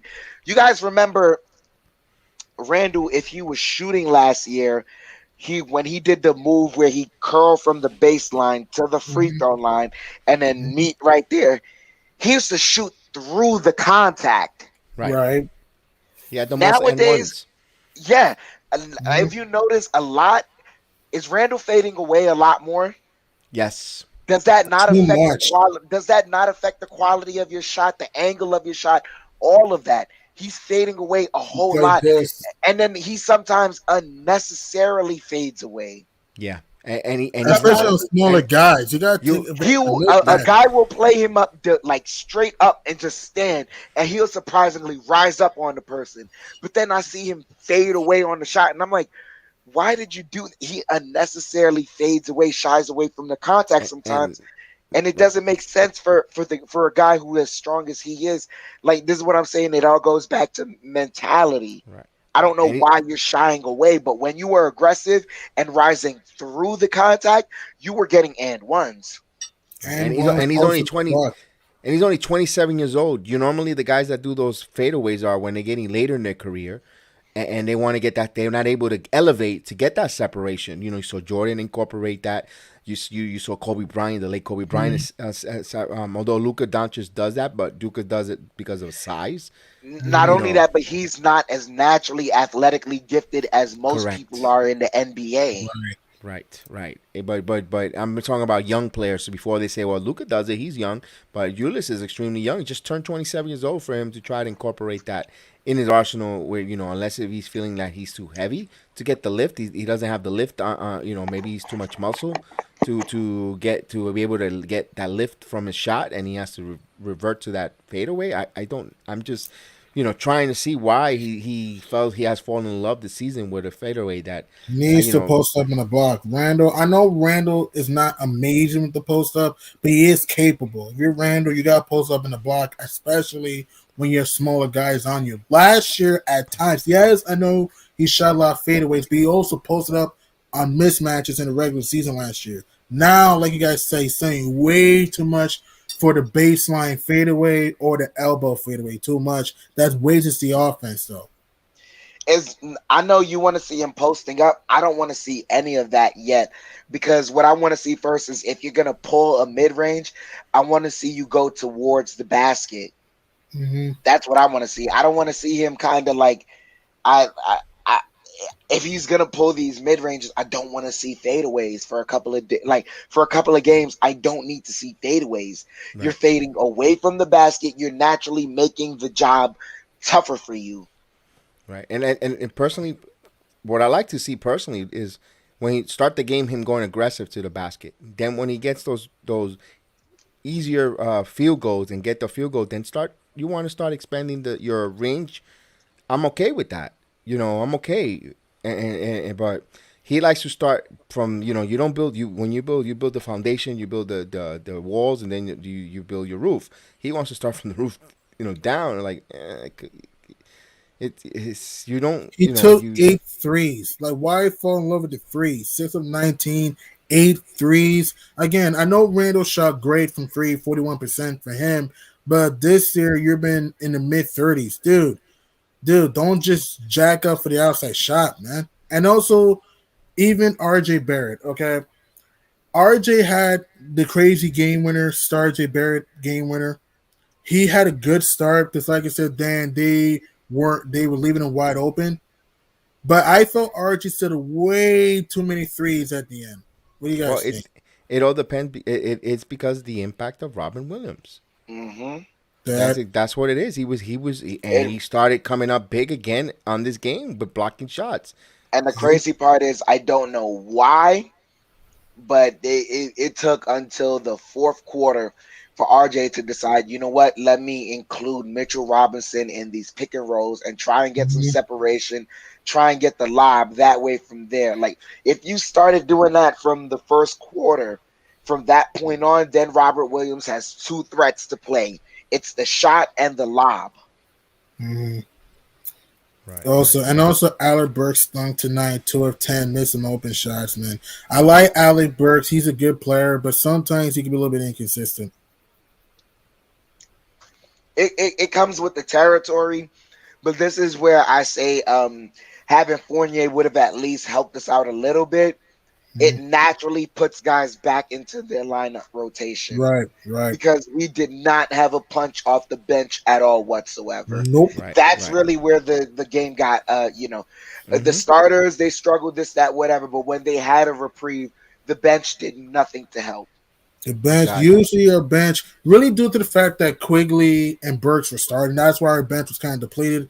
But like you said, the bench, our rat pack, usually will give us that boost and energy. Tonight, I just felt they didn't have the energy that they had on Thursday night and most of the season. I felt they were timid to shoot, one, because of Robert Williams, and two, the fact that they didn't want to shoot. I felt that they were careless at times. I felt that they hit open shots like they did again on Thursday night. And with that, we lose our third straight game in Boston, just in general about it last year. And the Celtics, to me, were just a more hungrier team. Because remember, Boston was in trade rumors and stuff where Tatum, Brown, etc. Boston just want to come out and make a statement. They started off a little slow down by 10, but then after that, like you said, they just played team basketball. They played to their potential tonight, in my opinion. Yeah, cash up that. I just wanted to add this in, maybe just a positive note for us to take away from this game, because we need the positive note. I'm watching the post game right now with Monica McNutt, Alan Hahn, and Bill Pito over on MSG Studios, and they just interviewed Emmanuel Quickly a little bit, and it was kind of referencing basically a question that Tom Thibodeau had asked earlier.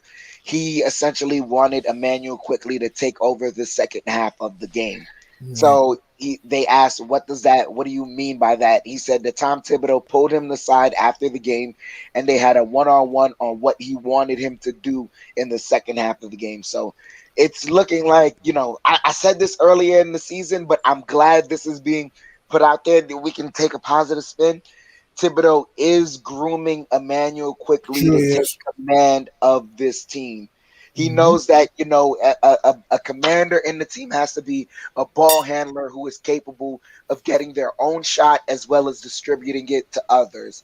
And sometimes getting your own shot, sometimes getting the shot for others isn't about, getting the fanciest pass. It's just about getting having that threat of creating your own shot.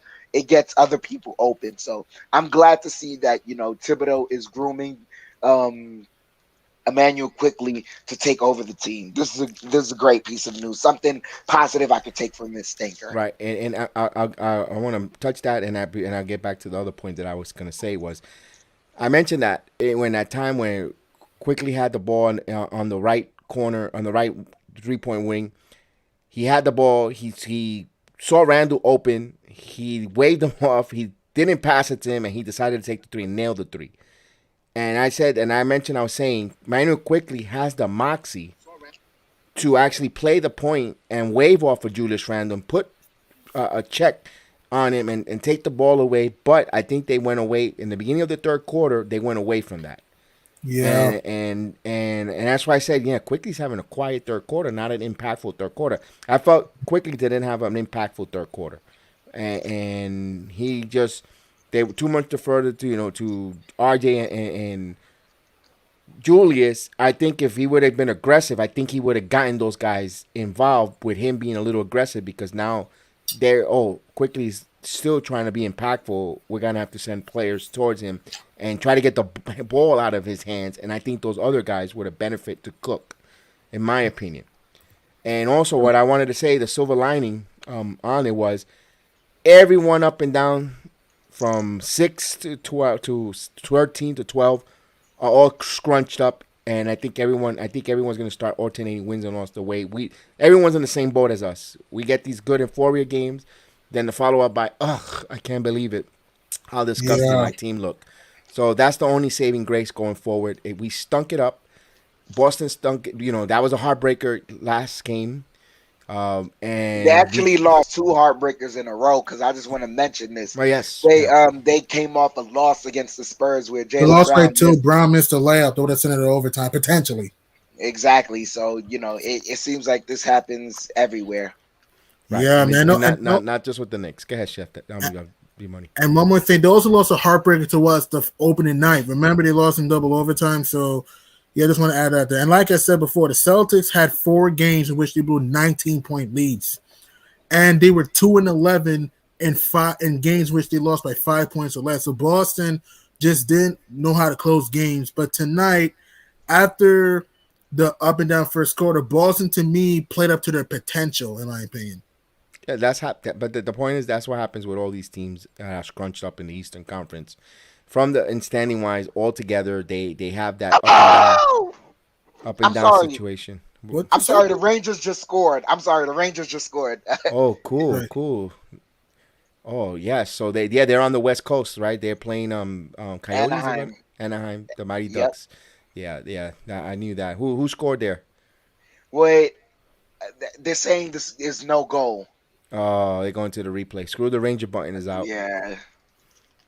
Yeah, they're missing their goalie Igor Shesterkin on COVID restriction, on health and safety protocols. The netminders having a phenomenal season, and they're young guys. They're actually a Stanley Cup right now, looking like a Stanley Cup powerhouse in the National Hockey League. They're doing good with Lafreniere and Kako and Mika Shabanichas. Phenomenal front of scoring line for the Rangers. A little hockey talk there. We never get to talk it unless if you hit the podcast, So I do the Rangers Republic. So I do cover the Rangers. So I just don't do it on the audio version because sometimes the names tongue twist me. But okay. The Ducks goalie kicked the goal in by because it was under his pad.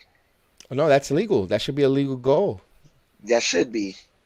That should be a legal goal. I wonder unless the net was dislodged before he did that by a Rangers defenseman or offensive player.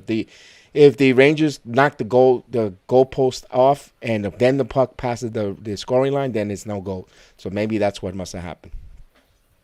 The Rangers are in a power play right now. So. Ooh. Good job there. As G Money couldn't take the hockey talk. He couldn't take the hockey talk. Boy, that's like having. That's like putting Raid on. You sprayed hockey talk. Yeah, I'm out of here. Let me see what other content creators on so I can talk to them. Well, I mean, shoot. I don't know, ladies and gentlemen. Do I want us to call the hockey game as well? Yeah, right. I got Jean from Canada wants me to do a hockey watch along. It'd be funny to see. But I would like to. But G Money wrote in the chat, I have to go. See you later. And it says nature called. So, all right, G Money. When nature calls. Oh man, Lafreniere almost had a goal. Yeah, Lafreniere is their first round pick from 2 years ago. Phenomenal player. And I think Panarin is still out. So they think protocol. And like Maria says, we need to do better. The Knicks, let's go. We can do this. Who's right after the Spurs? Because I don't want to look ahead past the Spurs. Oh, I just But had I it. Give want me to. 2 seconds. Give me two seconds. I Let's got it. see. I got it. I got it. Right after the Spurs, we face the Mavericks, Yeah, Luka Doncic and company, and I've but opened it's in Reggie the Bullock. Garden. Ah, Reggie man, it's in the Garden. Reggie Bullock. Hey, that's fine. Dallas is coming in. Maybe Julius will want to go home. Send him packing to Dallas, even though we don't have nothing. Dallas has nothing that we want. So Oh you man. Yeah, go ahead. no, let me see what. Oh, I just got a text from AKA Dangerous. He's back to it's again. So Randall's back to spinning and sucking. Yeah, Randall's. Oh, Man, it is what it is. Yeah. it is what it is. We're gonna have this love hate relationship with that man from now on. The team wants all the Knicks fans, us as Knicks fans, and I might be talking just for myself, but all we want to do is to see you succeed. We want to embrace you. We want to Yeah. make you succeed. We want you to do well. Oof, G Money, 80-58. The Suns are getting shellacked Yeah, they by getting them. shellacked bad. The Heat is He hotter than just the left. sun. Look, but see, that's crazy. He just left this shellacking to go join that shellacking. Oof, Ah, not a good night for G Money, the not a notorious G good Money. night for you. Yeah, Oof, I hope you paid your bookie. yeah. Although now it's legal in New York, FanDuel, put your wagers, deposit on FanDuel account or anywhere you put online sports betting. So it is legal in New York. So remember, bet with your head, not over your head. So Vegas had it right. Boston was the favorite by 7. If you took Boston plus 7.5, you have come a winner. Yeah. You go FanDuel will put the money in your account. And this is not a paid endorsed statement because neither one as a sponsor, but But FanDuel is a really great service. If you guys, want to try FanDuel, use FanDuel. They're really good. FanDuel if you're listening out there. absolutely. So definitely. So, and there's the money line. If you took I actually have it backwards. I wrote it backwards when I wrote it. It's actually Boston was the favorite by -7, but if you took it's 270, so plus 270. So if you bet the over, you got a plus 270 on this. So if you would have made what was it, 270 out of 100. So you would have turned out pretty good. So good job there. For those who bet, remember, bet with your head, not over your head. Always be responsible as well when you bet. And final thoughts before we say goodnight, Chef Dan? I like the only positive I could take away from this game. Gosh, the only positive I can take away from this game is the conversations that were had after the game between Emmanuel Quickley and Tom Thibodeau about how he essentially wanted Emmanuel Quickley to do more. As Emmanuel Quickley is a guy that shoots 92% from the free throw line. So that's, whenever you have a guy that can shoot that percentage from the free throw line, 9 times out of 10, they're usually a person that can really affect the game in a number of ways. You don't want that guy getting into the, at the line, but he's going to be so aggressive because he feels like, once he gets to the line, everything is money. So that's the only thing I could take away from there. Julius, we love you, but man, you're kind of doing it to yourself right now. You really are. Those are self-inflicting wounds for Julius Randle, unfortunately. Self-inflicting. I could say 70% of the fan base wants to get behind you.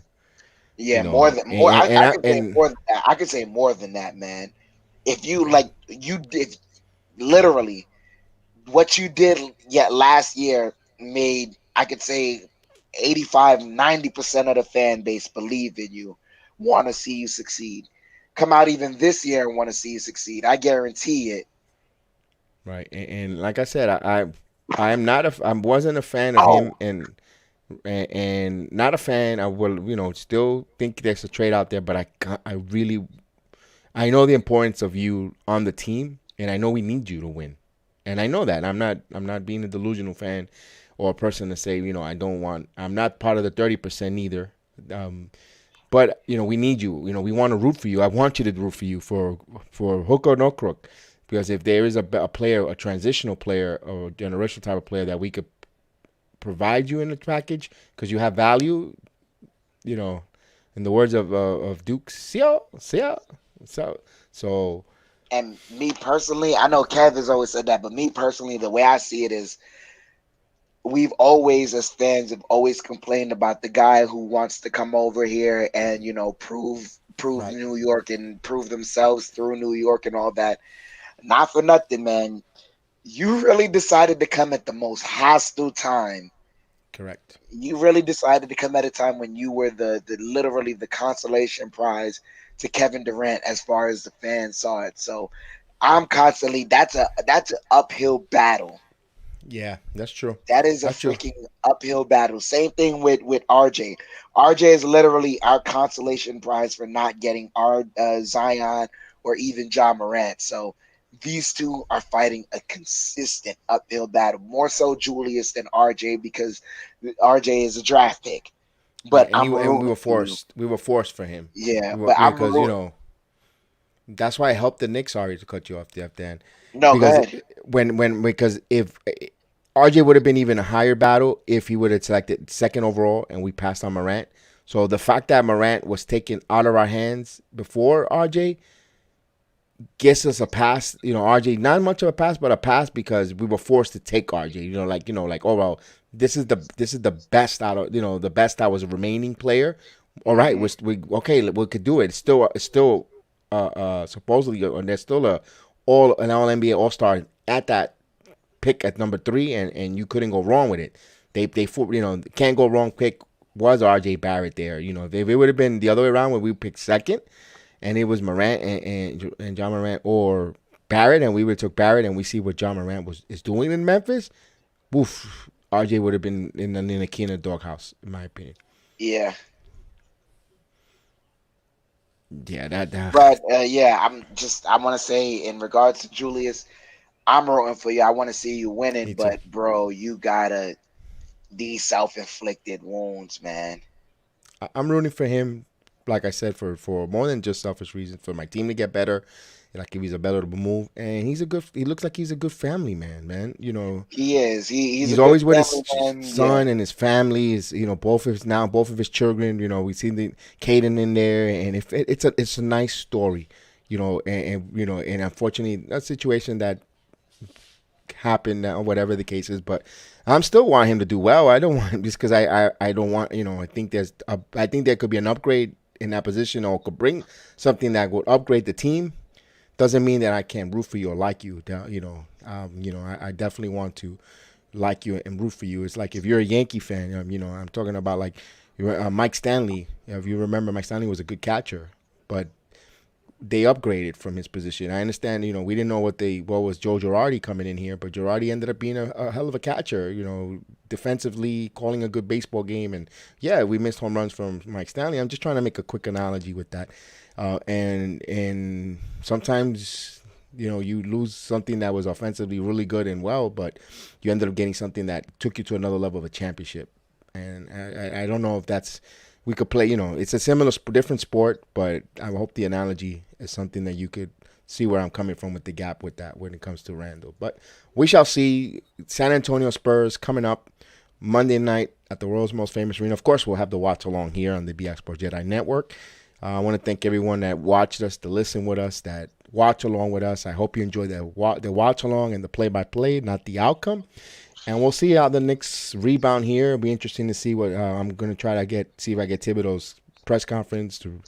And we'll look for us. Maybe we'll do a podcast tomorrow, or we'll do on live stream tomorrow and talk about this again. Let it marinate. Let us hear some other thoughts around the league, other content creators, to see what their thoughts or what their point of views, and make our own opinion. What's your Chef Dan? What do you think? yeah. I want to add, if you're a Giants or a Jets fan tomorrow and you just want to get away from the mess of it all, because we are New York fans and you just want to talk some Knicks, hopefully just kind of get over what happened last night and try and find a positive through some of the post-game comments and try and talk about where we can see this team kind of hitting its stride. Just join us maybe tomorrow. We might have something going up. So just join us. Yeah, yeah. Be I'll on the see. lookout. I'll reach to my great friend and see if he's a San Antonio Spurs fan. Last time I invited him, he was a little busy. I probably be a little busy as well. He's extremely busy. young man, a friend of mine, and I asked him to see if he wants to come on and talk Spurs and see what he tells us about his team, what he sees going forward. And well, stay tuned if he does or doesn't. I'll find out tomorrow if he's able to come on with me before the Spurs game and give us a little bit of scouting report.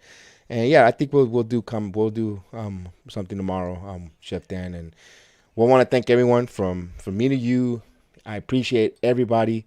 Which intro? Do you want to see that same intro? Let's go with the feel good intros because it was a bad game. But hit that notification bell, everyone. In case, if you want to know what's going on tomorrow, hit the notification bell. Subscribe, download. It's free. We're not charging you anything. Just hit the subscribe, hit the notification bell, and we want your input. We got to talk through this together as fans. We got to get through this. Absolutely. Tomorrow, the sun will come up. Tomorrow. Bet your bottom dollar tomorrow. Have a good night, guys. We'll see you tomorrow. Many blessings. Good evening.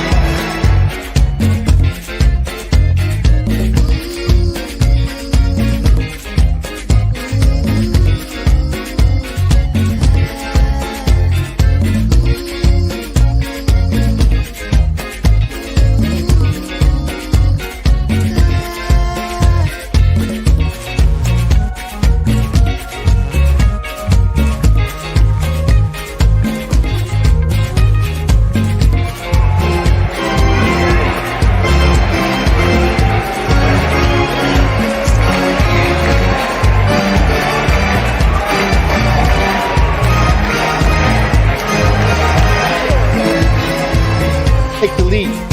All even at one-on-one here. Here's Fournier.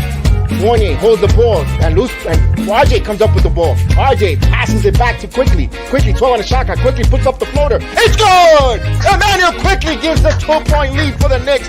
103-101. Yes, indeed, IQ. Yes, indeed. That's what we're talking about. I need you to get back on because you called the buzzer beater.